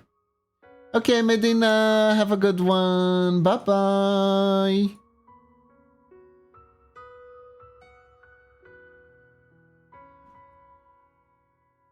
Baz is such a Vegeta. I mean, Base. One day I'm gonna learn to say his name right.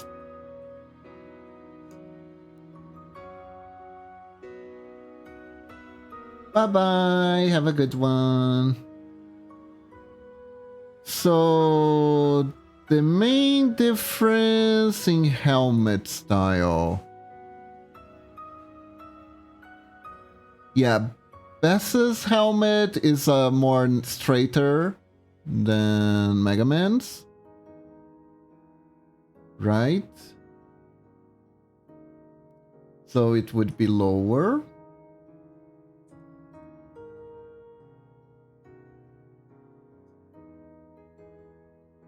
Or at least it would start lower.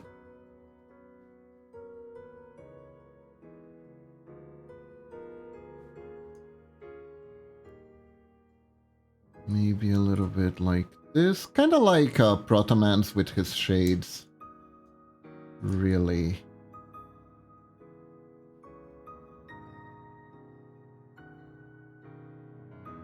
be something akin to this.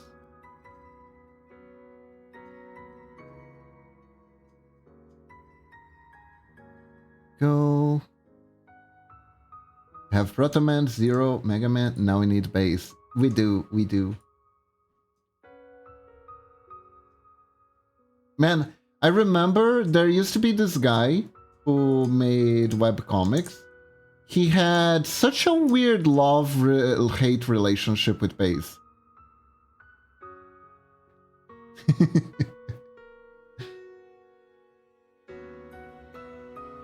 I mean,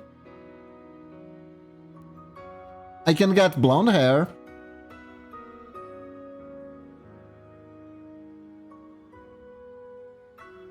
The love-hate was very interesting. That guy really loved base design, but he really hated his personality. He thought base was kind of a whitey bitch. And his words, not mine.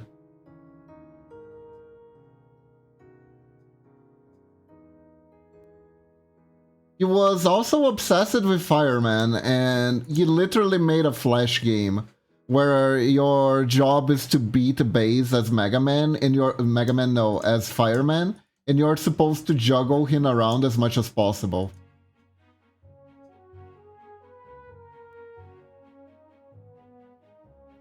I think he was an artist from Spain too.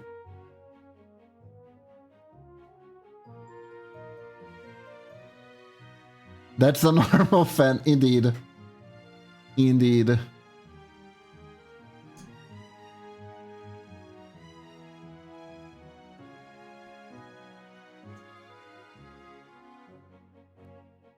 I mean, the end of the day, Baz did break the one rule of likability. He stole stuff from the party. You don't steal stuff from the party. A character can do several things and still be beloved, right? He can do all sorts of different crimes. There is one crime that's unforgivable, though, and that's the crime of stealing from the party. If you steal from the party,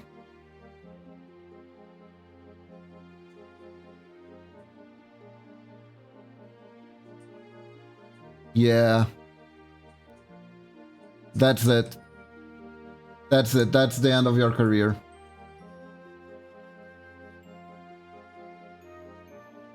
Yeah, in the first Mega Man game.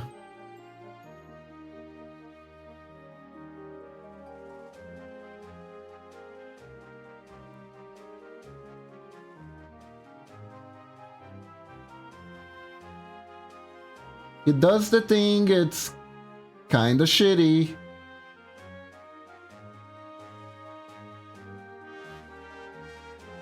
It's like taking Kirby's cake and eating it. Exactly, you don't do that. Especially because a lot of people are gonna project themselves a lot into the character that they're playing. I learned this the hard way back when I DM'd a little bit. There is one trick as a DM. Like, if you want to tell a story and you need to, like, railroad your party a little bit, but you don't want them to feel railroaded, right? But you need them to focus on, like, a specific path in the story for something cool to happen. The trick to make it happen is have them have some of their shit stolen.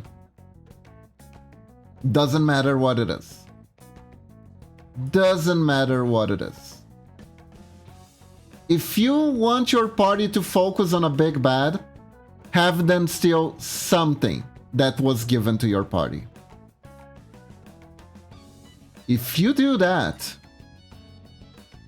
they will not stop. They will chase that guy down through the corners of the earth. It doesn't matter if the guy is trying to to destroy the world, if he's trying to enslave mankind. He stole $50 from the party. He must go down at all costs. It just works. It just works. It becomes organic. The party will become obsessed with him.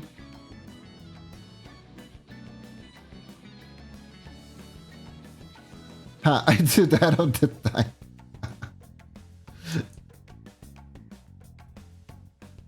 Yeah, no, and it works. It works. It just works.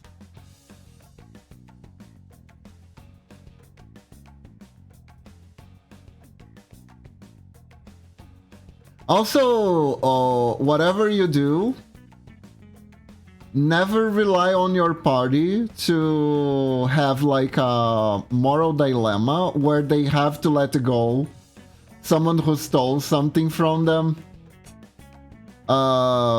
Especially if you need that NPC to be alive for a story. Because odds are that NPC is not surviving.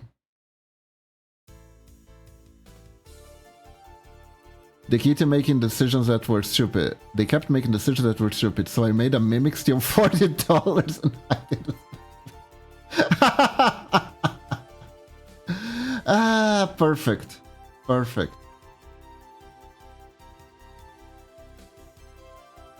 Perfection.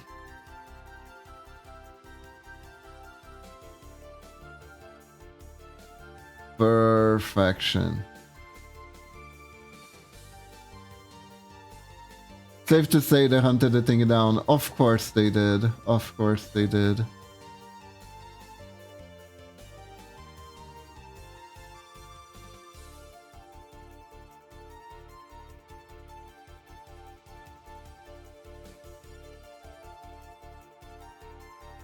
People really don't want to lose things that they... That sense of ownership.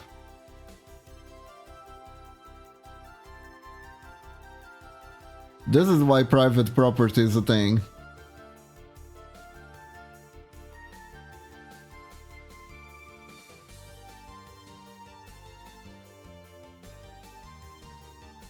People who are actually okay with stuff being stolen from them are too far few in between.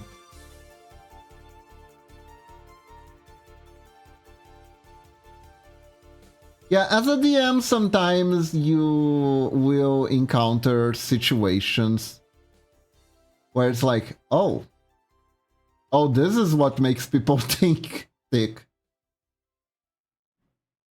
Oh, this is how I get them to care. I see. Hey Kiba, I have a new request. However, it may be a bit more different and definitely contains spoilers for my game story. Oh, I see, Cutie Kitty. Well, you can DM me later then, if it contains spoilers to your story and you don't wanna risk them. Also, don't worry, I won't comment those with anyone.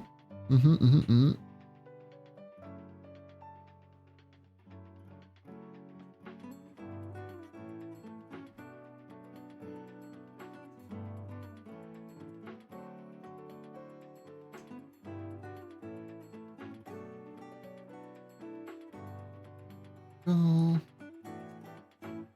Boom, boom.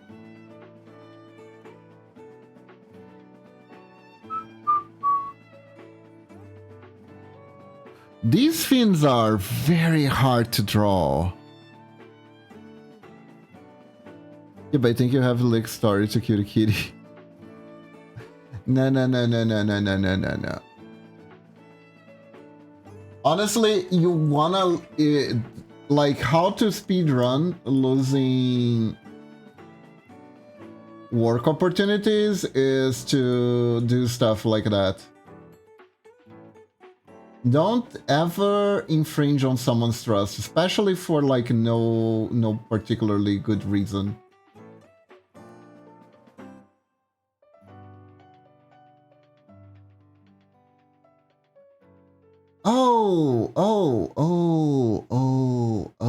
I figured out a mistake that I made. Figured out an oopsie. Yeah, I should have kept the outline of the helmet. Hold up. Gonna do. Let me do something here real quick. Take these. Return. There we go.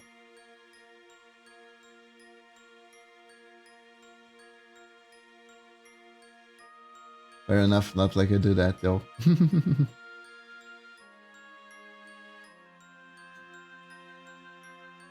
Let's see here. So where do we do the thing? Because technically it's mostly supposed to be in the back. So where do we make the connectors?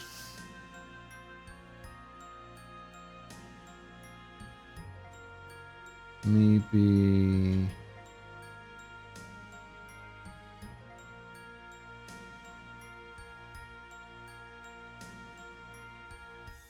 like here? More or less?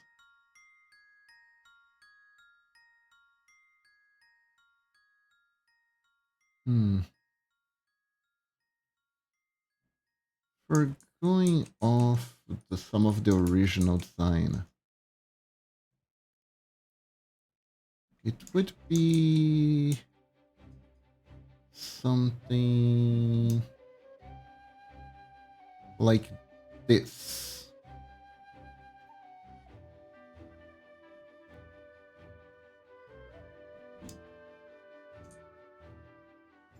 I think it would be something like this.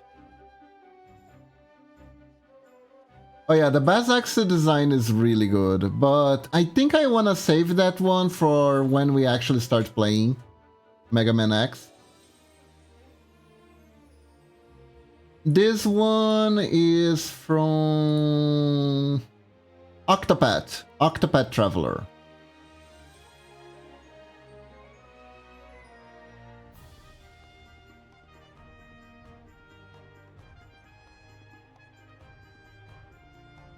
Which is a really cool game idea. Yeah, Octopath Traveler. That's where the music is from. It's like their main theme, even.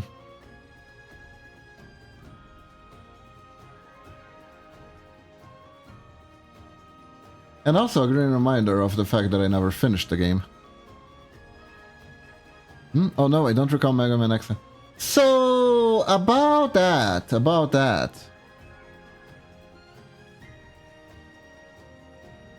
I believe there is a wide conspiracy theory.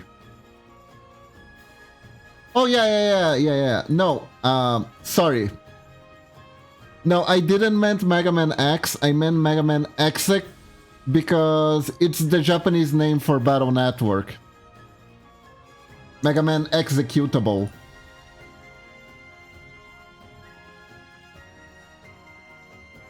Not X, XA. Yeah. Also, there's like this very big theory.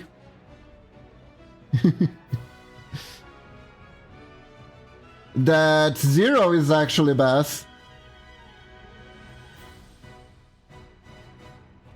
Have you seen that one, Retro Gamers? Base, yes.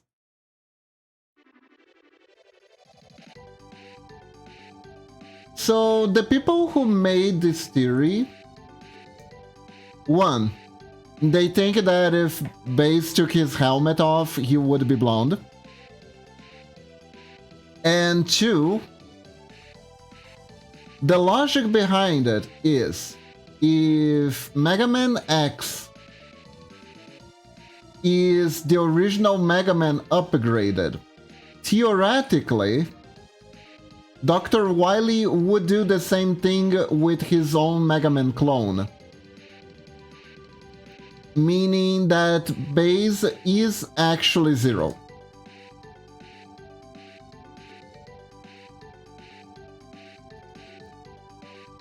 If I recall correctly, there is a line in, I think, Mega Man and Bass that says that Tango Man was originally supposed to be Base's new body, but Base rejected the new body because he wanted to beat Mega Man as he was. He didn't want any upgrades.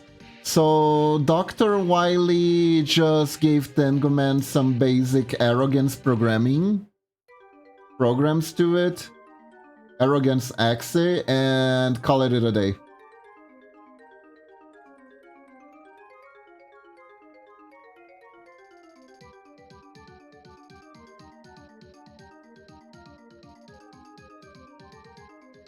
No, now I'm talking about Mega Man X. You know what? Let's talk about Mega Man Battle Network as Mega Man Battle Network.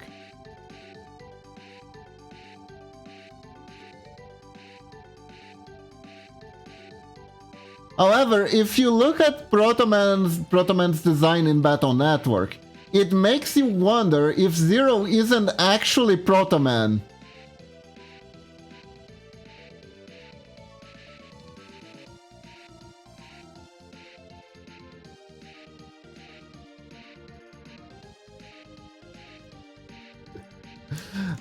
It's hard to pronounce.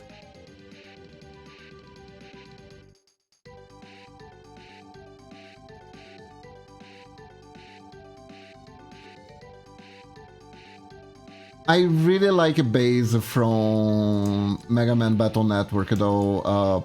I am a absolute sucker for ponchos in designs. And I will always be.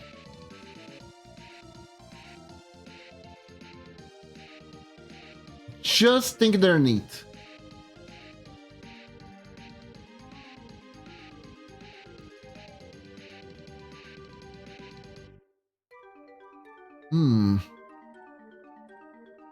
No, that's not quite that goes.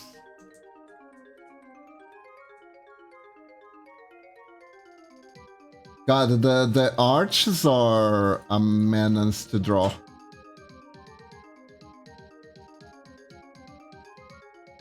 I think we kinda got it, though.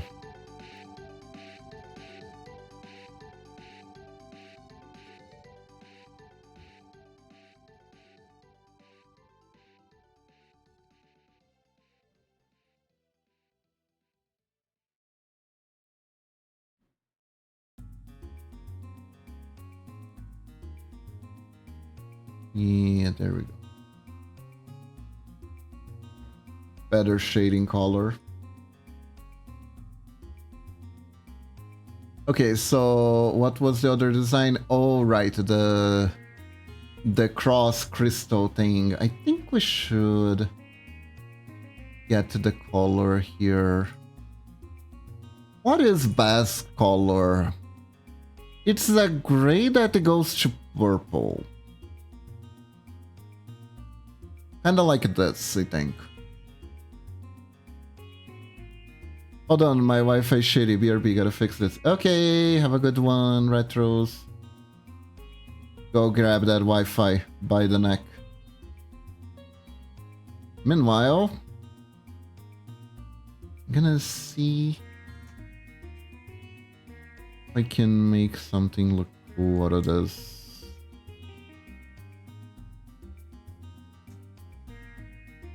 So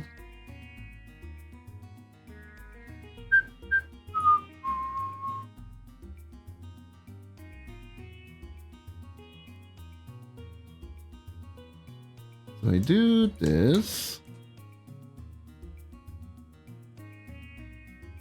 Kiba. Have you heard of the game Video Game Bundle? I have not. The Wi-Fi.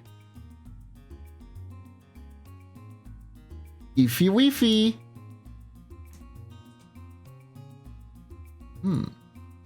I have not, Icarus. What is that about? What is that about? So yeah, so I'm thinking about playing Kid Dracula for Halloween.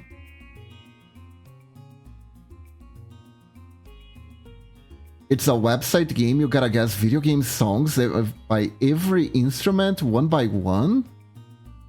Oh my god, that sounds so cool. Yo, that sounds awesome.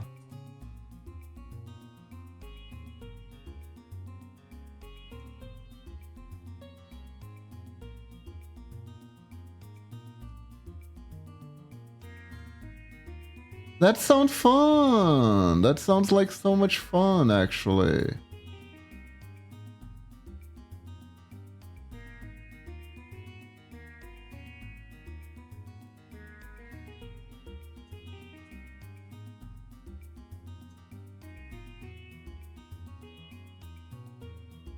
I hope not much it would be up to it.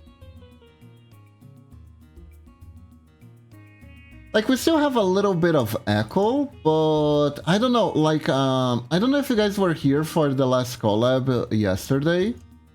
I felt like there was much less echo than the last time we tried to do something.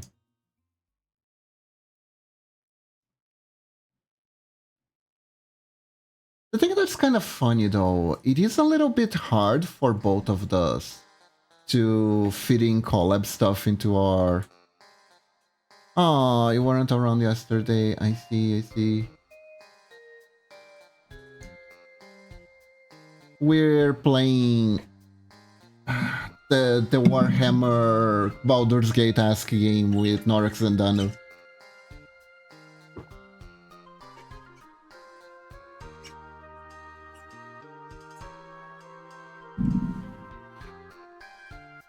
Danu told us that she found that one bear plushie on an anime convention, and immediately my thoughts were like the meme of the guy with the calendar hearing the news and crying as he pushes the calendar, and he is like back in time.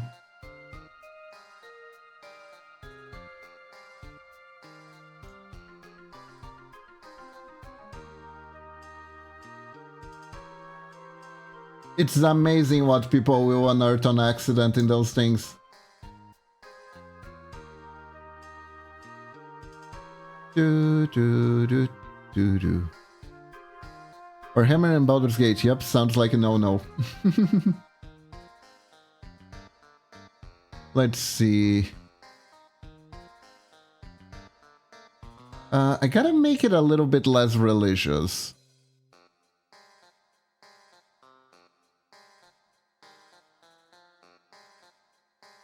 Okay, so in the first design, it was a triangle. Then it became the star thingy.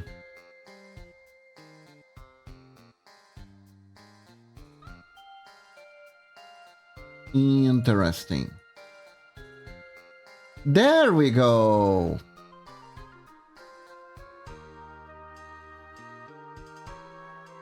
Now Baz no longer has Jesus in his life.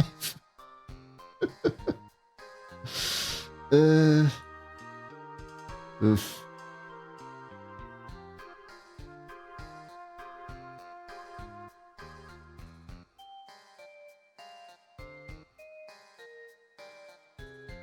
There we go. That's a neat looking thing, Gus.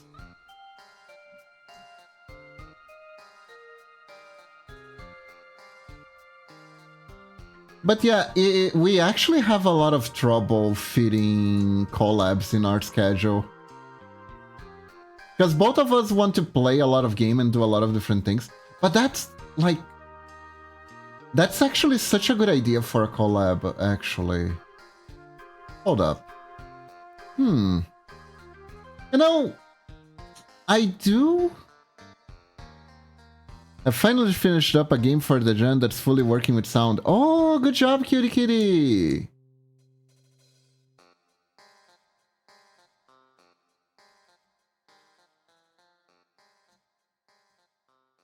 Anyways, Icarus, I'm gonna check that website out later. One thing I could do that I thought about that would probably be very cool, but I'm gonna have to see if the other folks are interested in the that little podcasting that I do on occasion with Hato and Scarlett. Maybe that could be an episode where the four of us have to try and guess.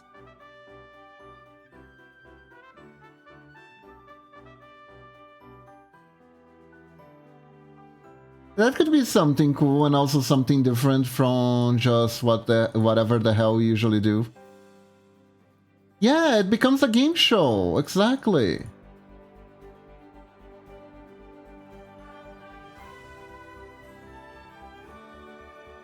Game show collabs are actually very underrated.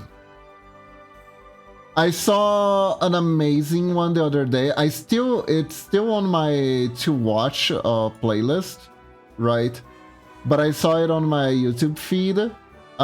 There's this one VTuber that does a lot of Yu-Gi-Oh content, and they challenge a bunch of other Yu-Gi-Oh creators to see if they could recognize the Yu-Gi-Oh card based entirely on their buzzons. So it's Yu-Gi-Oh Gunner! Can you guess the waifu card entirely based on their breasts? And Momochi's looking at me. I think she has food to give me. So I'm gonna be BRB, okay? Just a sec. Do-do-do-do.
3, 2, 1, and we are back. Also, Kitty Kitty, if I may ask, what is the game about?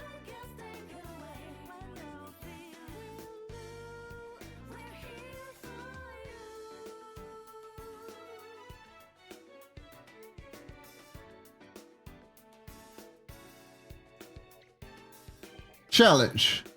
Here's a real challenge for a game gen.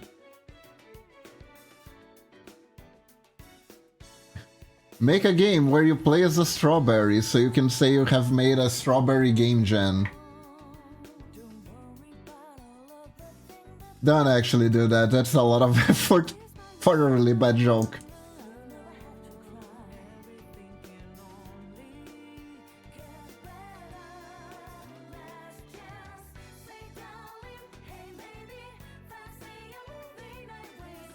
What else am I missing? Oh, theoretically, hold up. Yeah, because technically these are kind of like ears coming out of here. I need to make it so the structure makes some sort of sense too.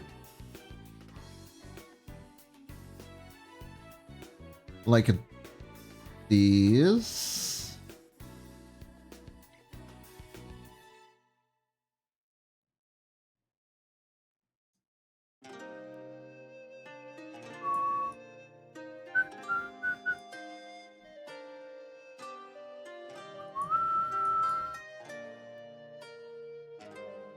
Know what I mean?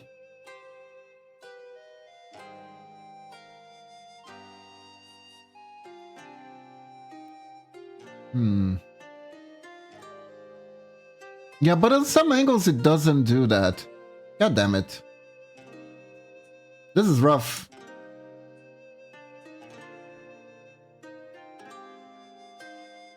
This is a surprisingly not easy thing to draw. This is a surprisingly not easy thing to draw.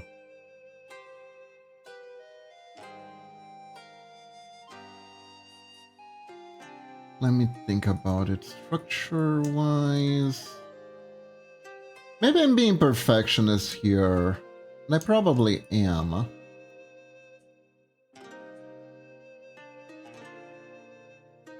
But I kind of want to know how to make this work, you know?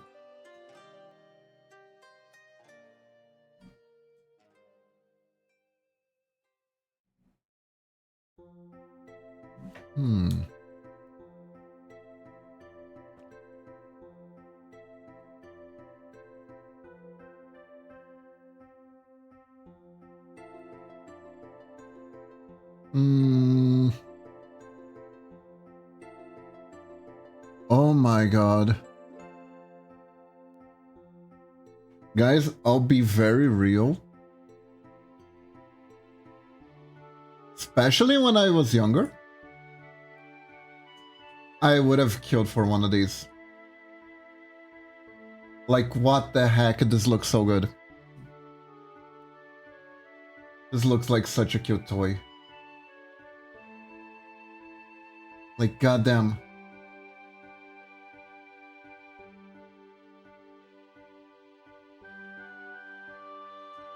Also, I just realized something. Unlike the other characters, Baz has a chin. Baze has a chin. So we can incorporate that.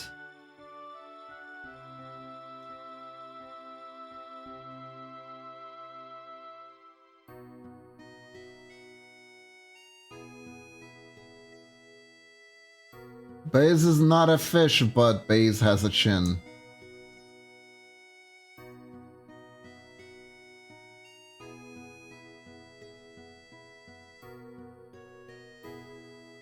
There we go. There we go. I think that looks cool.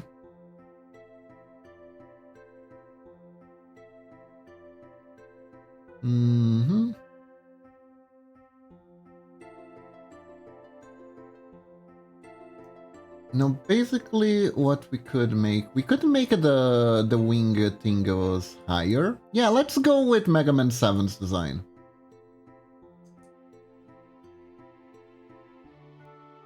which features like a higher fin wing stingus. Hey, Lunatic! Lunatic, since you're here, I want to ask you. How do you envision me to do the hero badges on the Ninja Lane? Where would they go exactly? Do they like hover above the head? Or are they like on the tiny chest of the Ninja Lane? How do those work?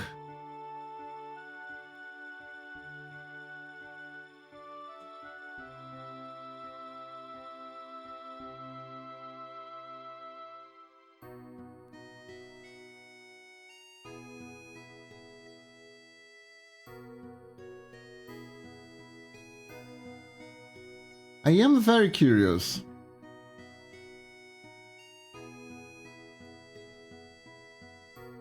At first I thought on the chest on the Ninja Lane, but it might be a bit small. I mean, it's doable, but yeah, it would be very small and it would probably be mostly like a pixel gargle.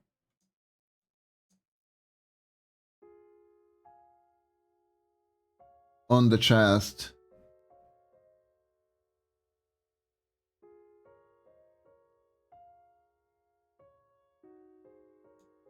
I don't know if you're okay with that since like it's your points that you accumulated.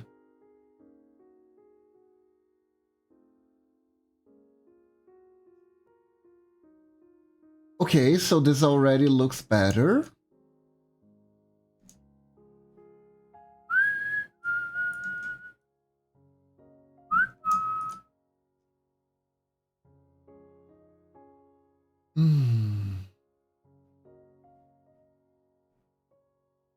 This music is suffering, but it's good suffering.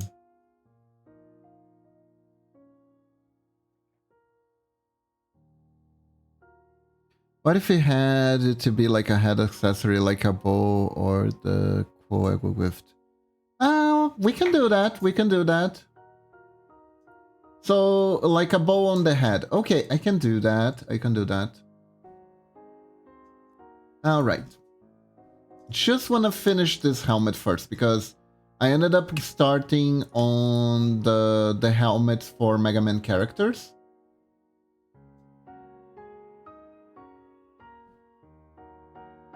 And now that I started it, I must finish it.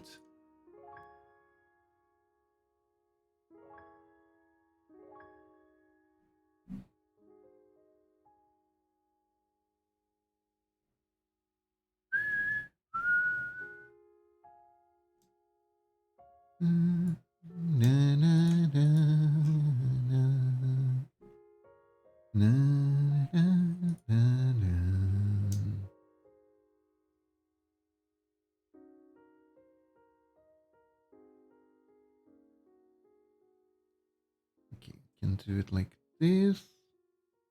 And I think we can make the wings lower too.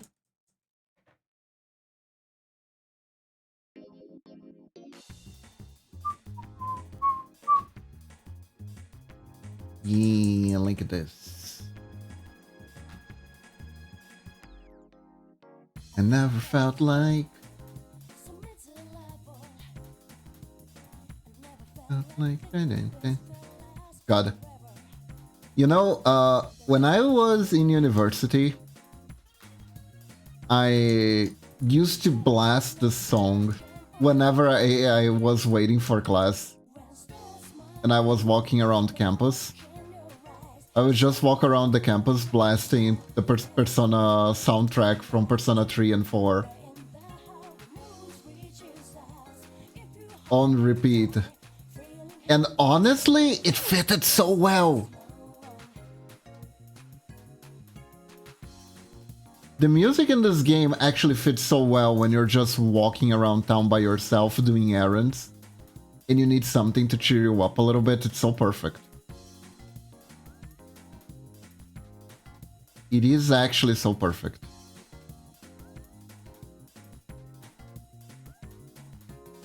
I never felt like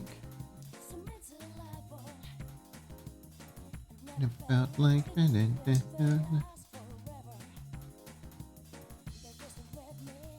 It actually reminds me, I missed last week's drawing lesson, and we have to draw burbs.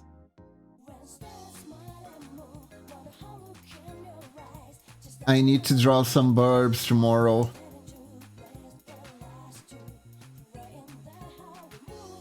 Sheen stars.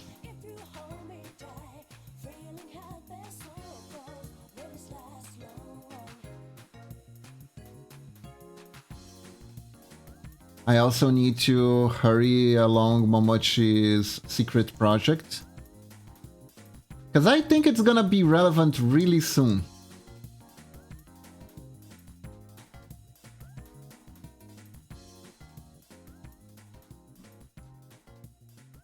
And I want her to use it.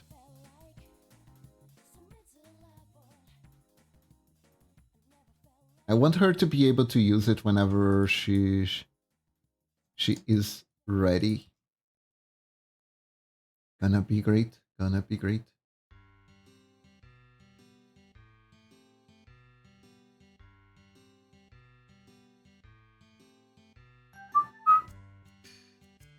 Na na na na na na na na na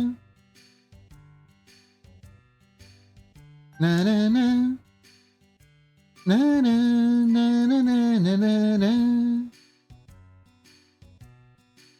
At least say hi before passing out. Hope you have a good stream, Kiba. Alright, Lunatic. Have a good Nini. Have sweet dreams. And have a good day tomorrow. Bye-bye. Na, na, na.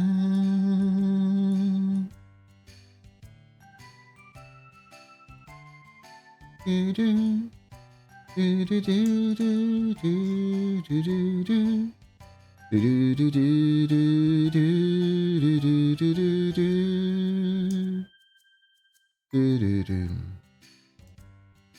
do do do do.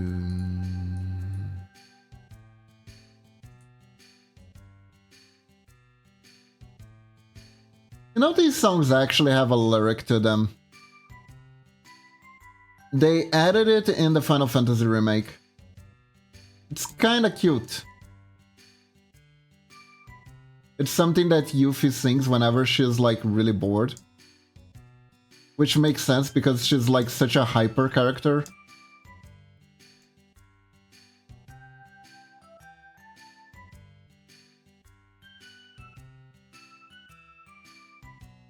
Yuffie got so much hatred from the fans during the early times of during the early Final Fantasy days.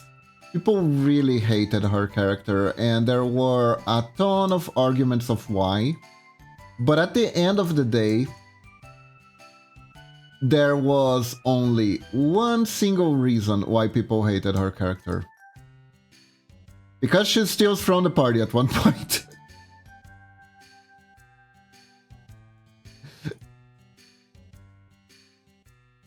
And like I said, when you steal shit from the party, people hate you. People will hate your guts if you steal shit from the party. It is just the law of the universe.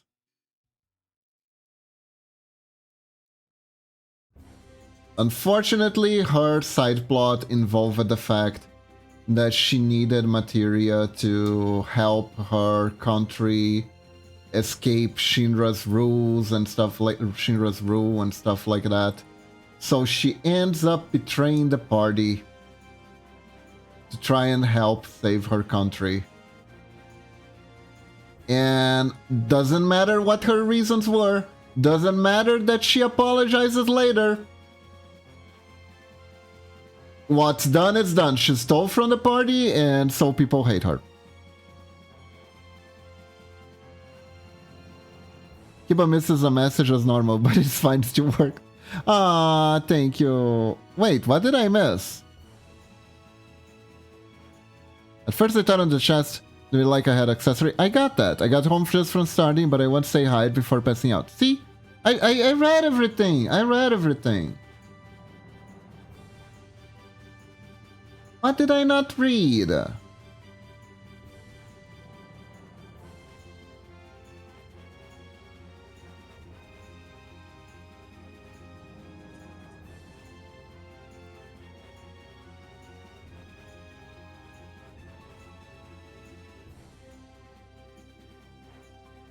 Okay.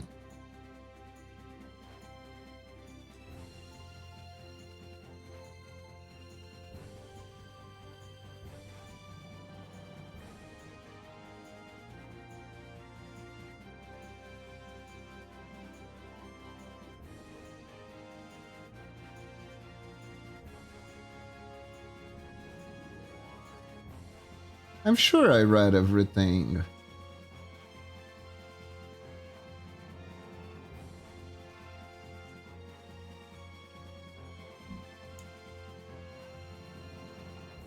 Okay, there we go.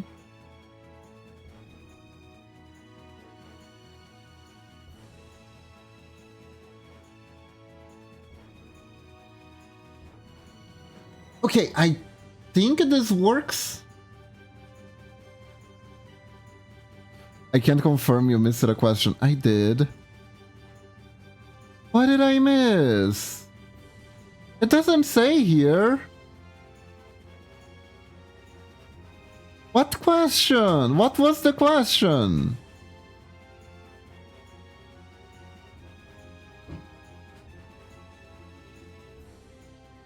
What was the question?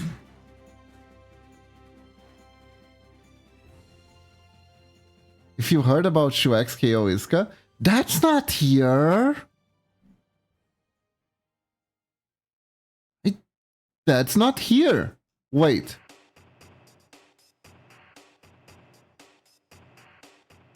Weird.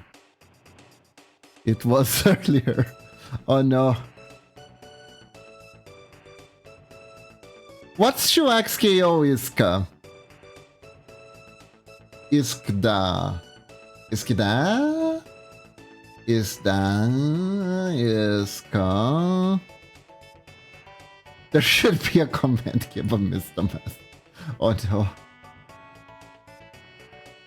Oh no. Oof. Okay, I thought it was the name of something. Like, I don't know. If ska can be a like a music style, so can Iskda, honestly.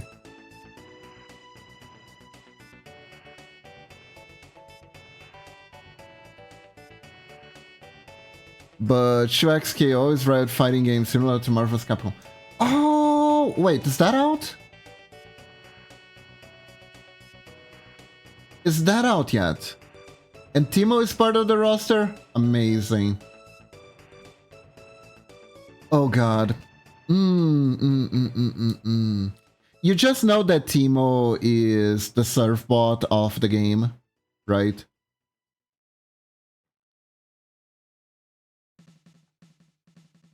I think Timo should be shorter than other Yardos. Should be the shortest one. And I mained him, and I used the Halloween costume where he's dressed up as a little Satan.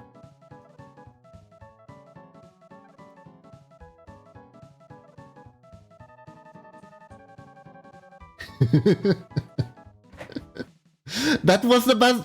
Okay, Icarus, but let's be real. That was the best skin, you know.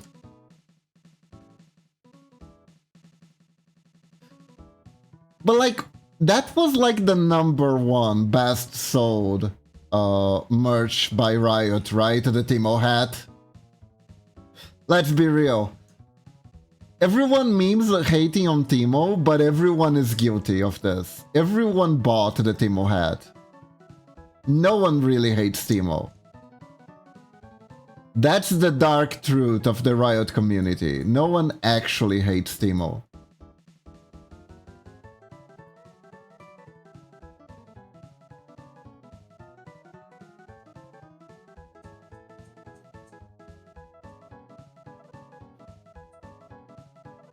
I think Tibbers Plus the most sold one. Okay, fair.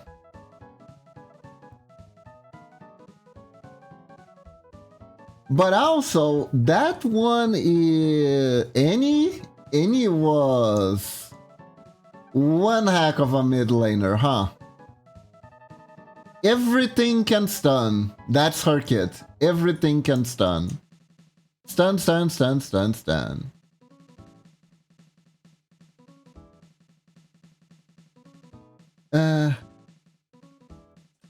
The first characters just had a different design.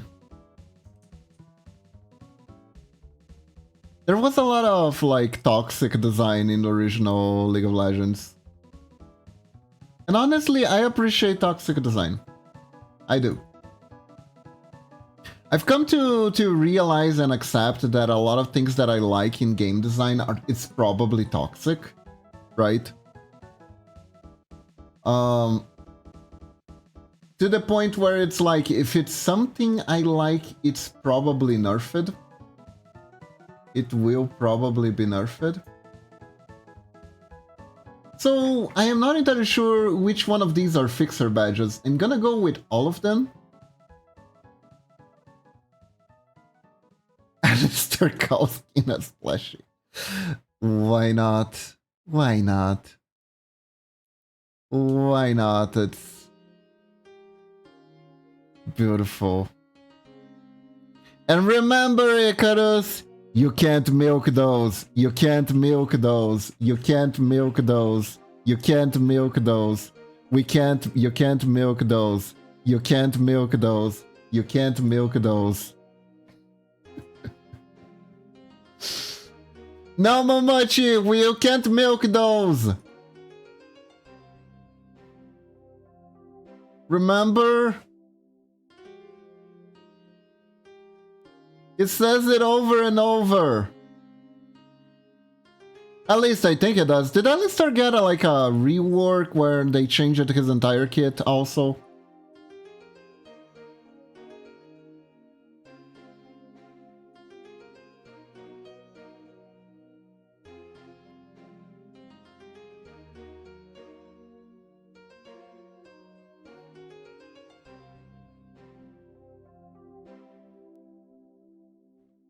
I remember enjoying playing... I enjoyed playing Alistair for a little while. Even if his kit, like, made no coherent sense.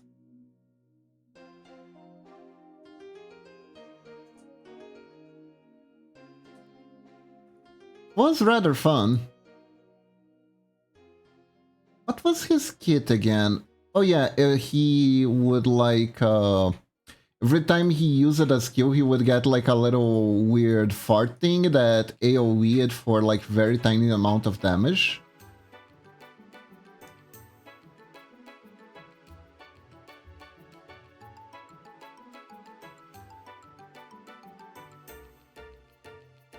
The problem with me asking if a character got a rework is that I haven't played the game in so long that maybe the rework could be so what I consider a rework could be so outdated that you wouldn't be able to tell me.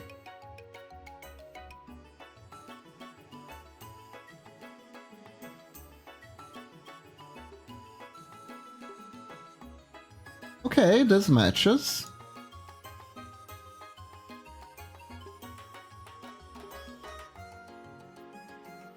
Did Shaco get at least a visual rework? Or Teemo for that matter.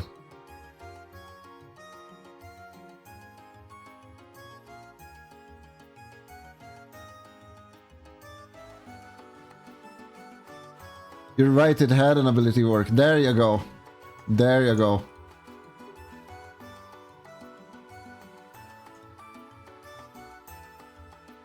There you go. Like, even Singed got some amount of ability rework. By now. Mother freaking Singed.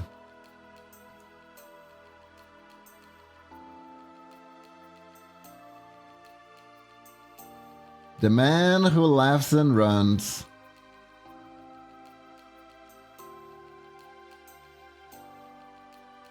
Okay, so that's one symbol. You know what I'm gonna do?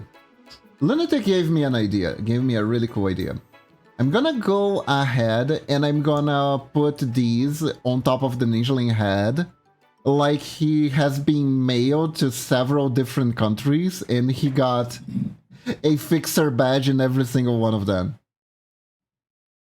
This is gonna be an amazing helmet. This is a hat now. This is a hat now.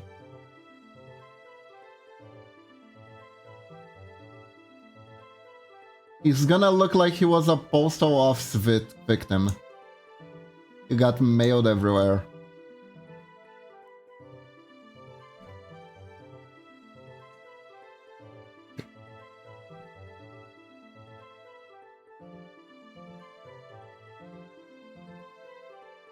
You got mail? More like you got mailed.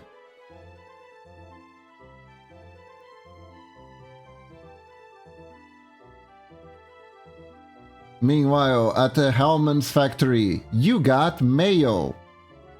Huh? Huh? Huh? Huh? Huh? Man, and to think, you know, Momochi has dragged me into a lot of things during her subathon. I was the one who got slapped in the was the one who got slapped in the butt whenever she'd roll the wheel. And now I'm gonna play League. And now I'm actually gonna play League. Out of retirement. I honestly expect to be completely trounced within the first 5 seconds of the game. That is if I can even get my account back. I hope I can.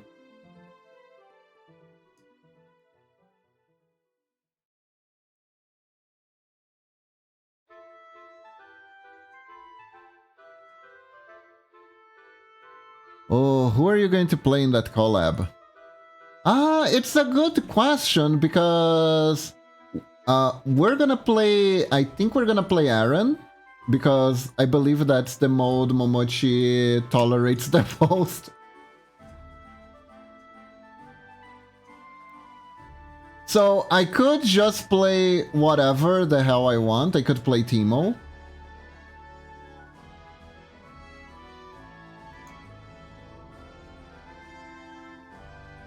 Could play something very offbeat, like, I don't know, Singed. But then again, I don't necessarily want to test too much the patience of whoever's gonna be playing with us.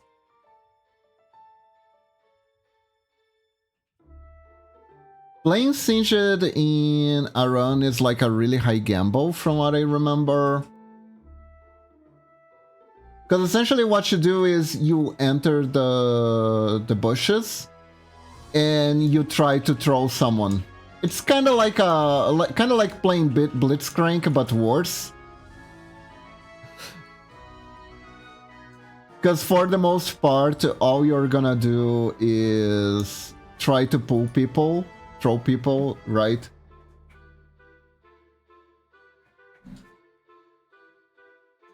So usually Blitzcrank is a bit better for that, because you can do that from a safer distance.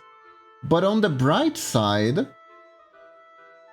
you can run up to people when pull them, where Blitzcrank has a bigger issue with doing that when the creeps are in the way.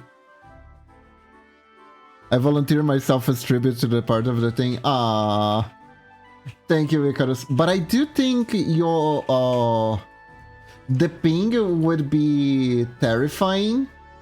Momochi already has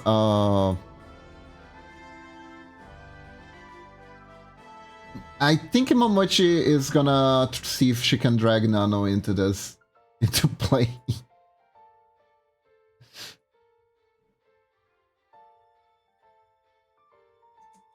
If she is feeling anxious about talking, we can always mute the Discord, right? We can find a workaround. I wonder if you can mute specific people on OBS on Discord.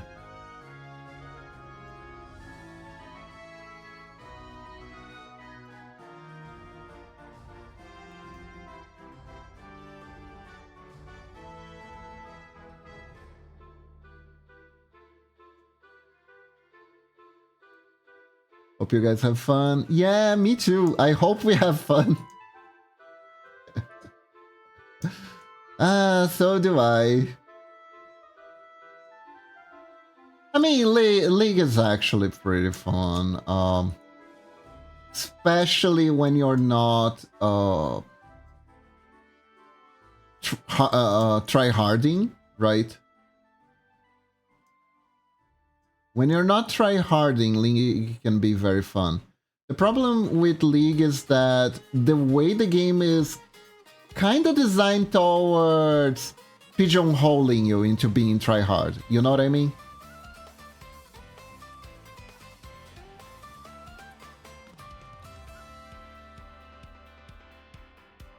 Because it's like, oh, looks like you're doing well. Well, let's put you in an elo where everyone feels like they're stronger than you unless you start to actually play more seriously. And then it's all downhill from there.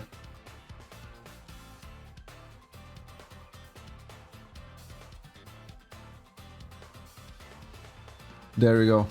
Which is kind of why people smurf. Really.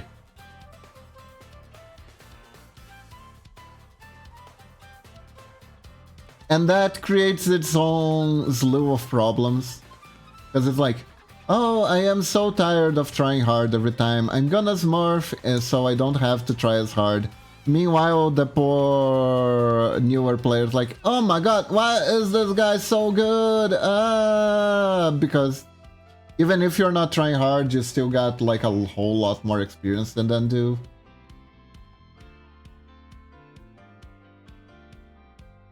So...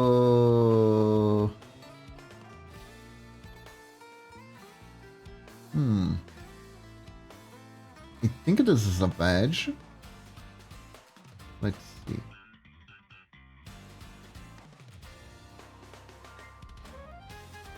But yeah, we got that to do.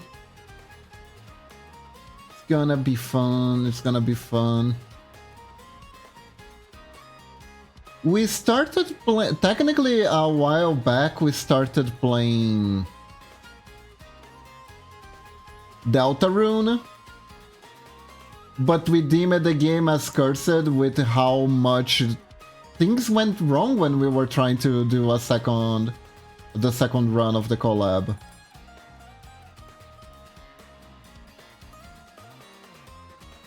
Kind of why we haven't tried to do it again.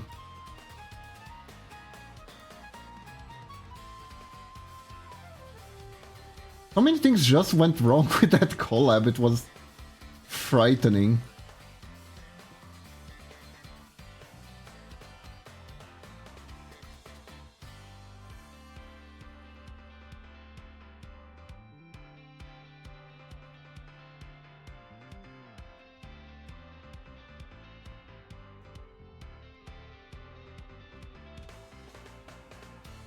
But thank you, Icarus.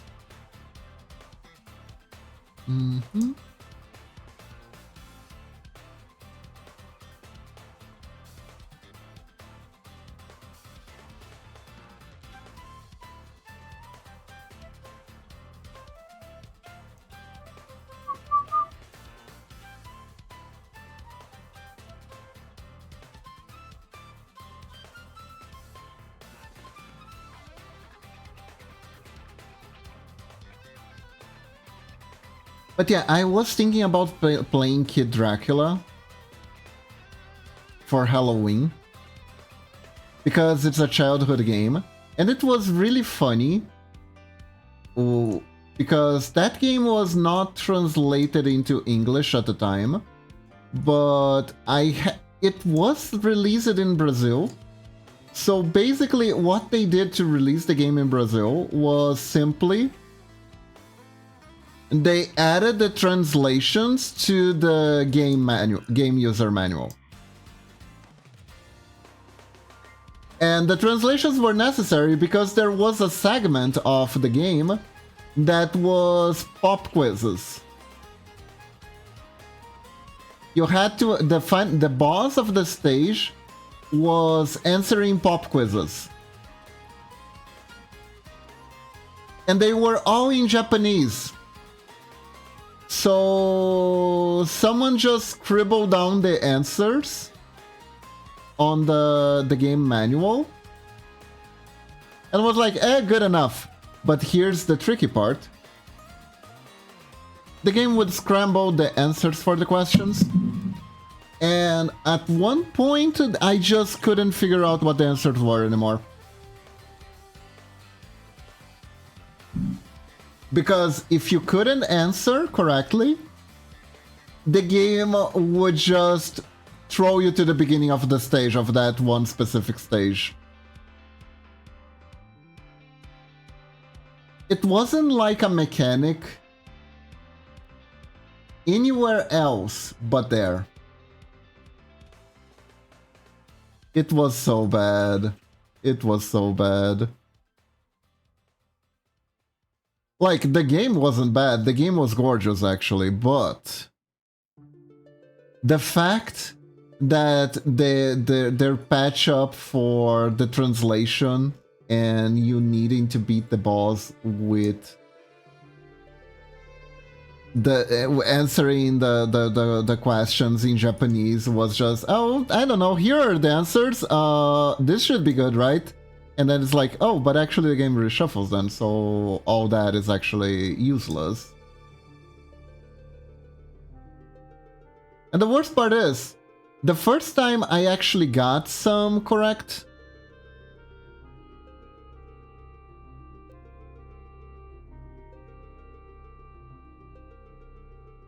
so I had a taste. I had a taste of the next stage, but then I died. And then when I tried to get back there, I couldn't anymore. I remember I actually got to the last stage, but the final boss was too tough. The final boss was too tough. So that would actually be kind of exciting to play that again. That would be actually really exciting. And you know what else we can play this Halloween? We can play yet another chapter of the horror series made by Sounding Stone. You remember those really, I think purposefully trashy horror games we found on Steam a while back that I started playing all of them? Yeah, there's a new one. It doesn't matter how hard I try to play them all. The guy actually keeps making more.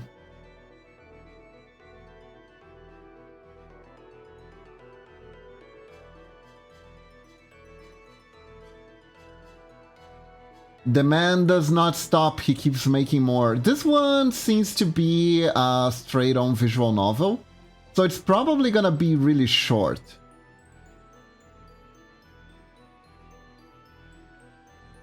So I might just play that one first. And then start playing Kid Dracula.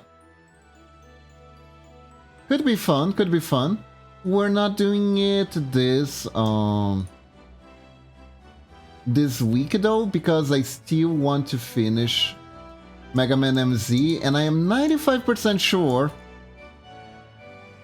we are like one final boss stage away from beating the game, so it would be kind of a waste if we didn't finish, you know? It would be like, okay, let's take a whole month, a break away from the game, and immediately it's the final boss stage. I don't want to do that. I don't want to do that.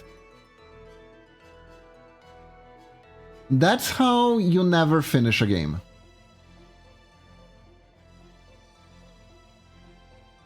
Because you take too big of a break, then you don't know what the mechanics are anymore, then you have the final boss there ready to test. All the skills you learned throughout the gameplay, but you don't remember anything anymore, and you might as well start over. So you end up not starting over, and you end up never playing the game. You know what I mean? I've been there before. I've done that cycle too many times.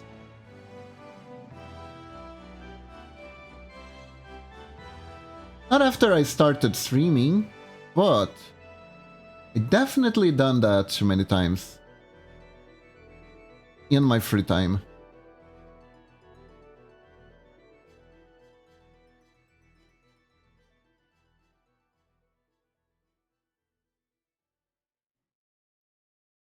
You're like, oh, this game is pretty good. Oh, look, shiny new game. Ooh, then you go play that.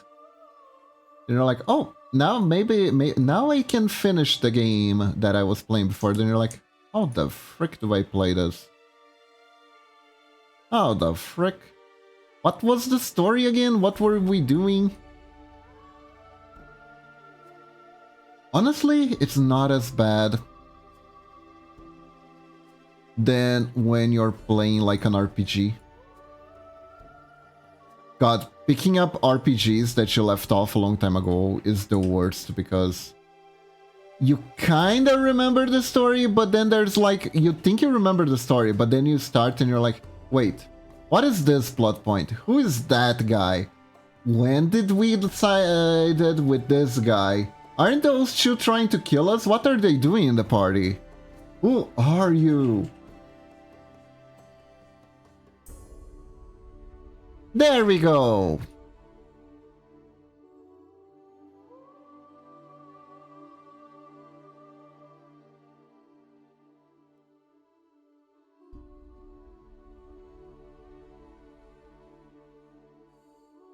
Ah, it kinda looks cute actually. Hold up, there's some harmony to this chaos.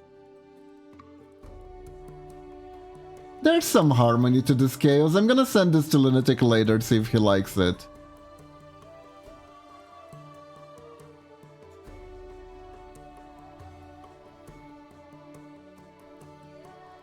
Uh, uh, uh, mm, Let me stretch. Mm.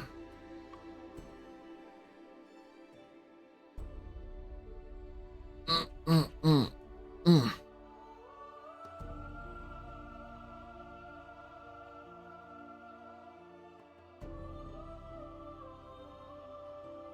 We're gonna upload these later.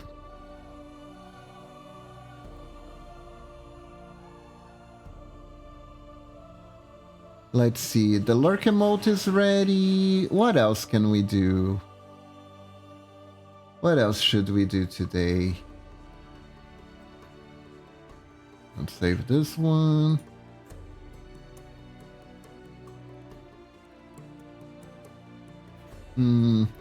Technically, we do have another emote that we could start working on today. That's been very outdated for a while now.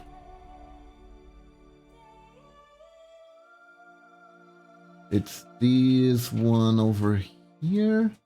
I don't think I even have it anymore. But I did find this. Look at this tiny guy. Look at this silly little tiny guy. What a silly little tiny guy. This one, I think I can use this for something. Like we have, let me see if I can find it. I want to draw from 0. I kind of want to use this for something. This looks really cute.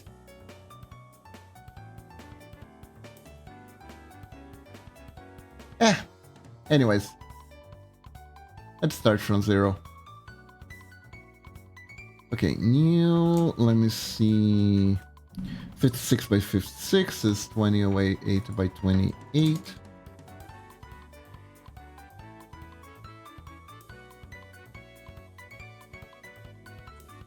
Then we can go 56 by 56. Okay, so our old emote is the one with the spinny shurikens. I do want to do a new one for this one. I really do, because this one is so old.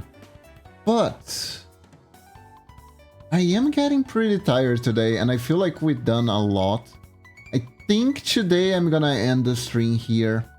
So everyone, thank you all for joining me today. Hope you all have a wonderful day or night. And we are gonna raid someone, okay? Let's see, who should we raid? Who should we raid today? Do we have friends? Do we have friends to raid? Are there friends today that we can raid? Amazing work on those emotes and look forward for those emotes. Ah, thank you, Icarus. Thank you. Thank you for joining me. Okay, so wait, is Milia on?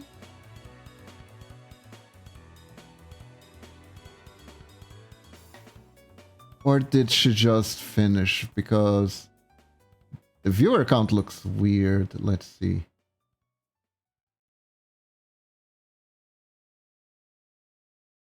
Oh, she's still starting. Okay, okay. Oh, that's a cool starting soon screen. I didn't know she put a new one. That's like really cool. Huh. Okay, you know what? We're gonna raid and run Milia. I feel that is the correct thing to do.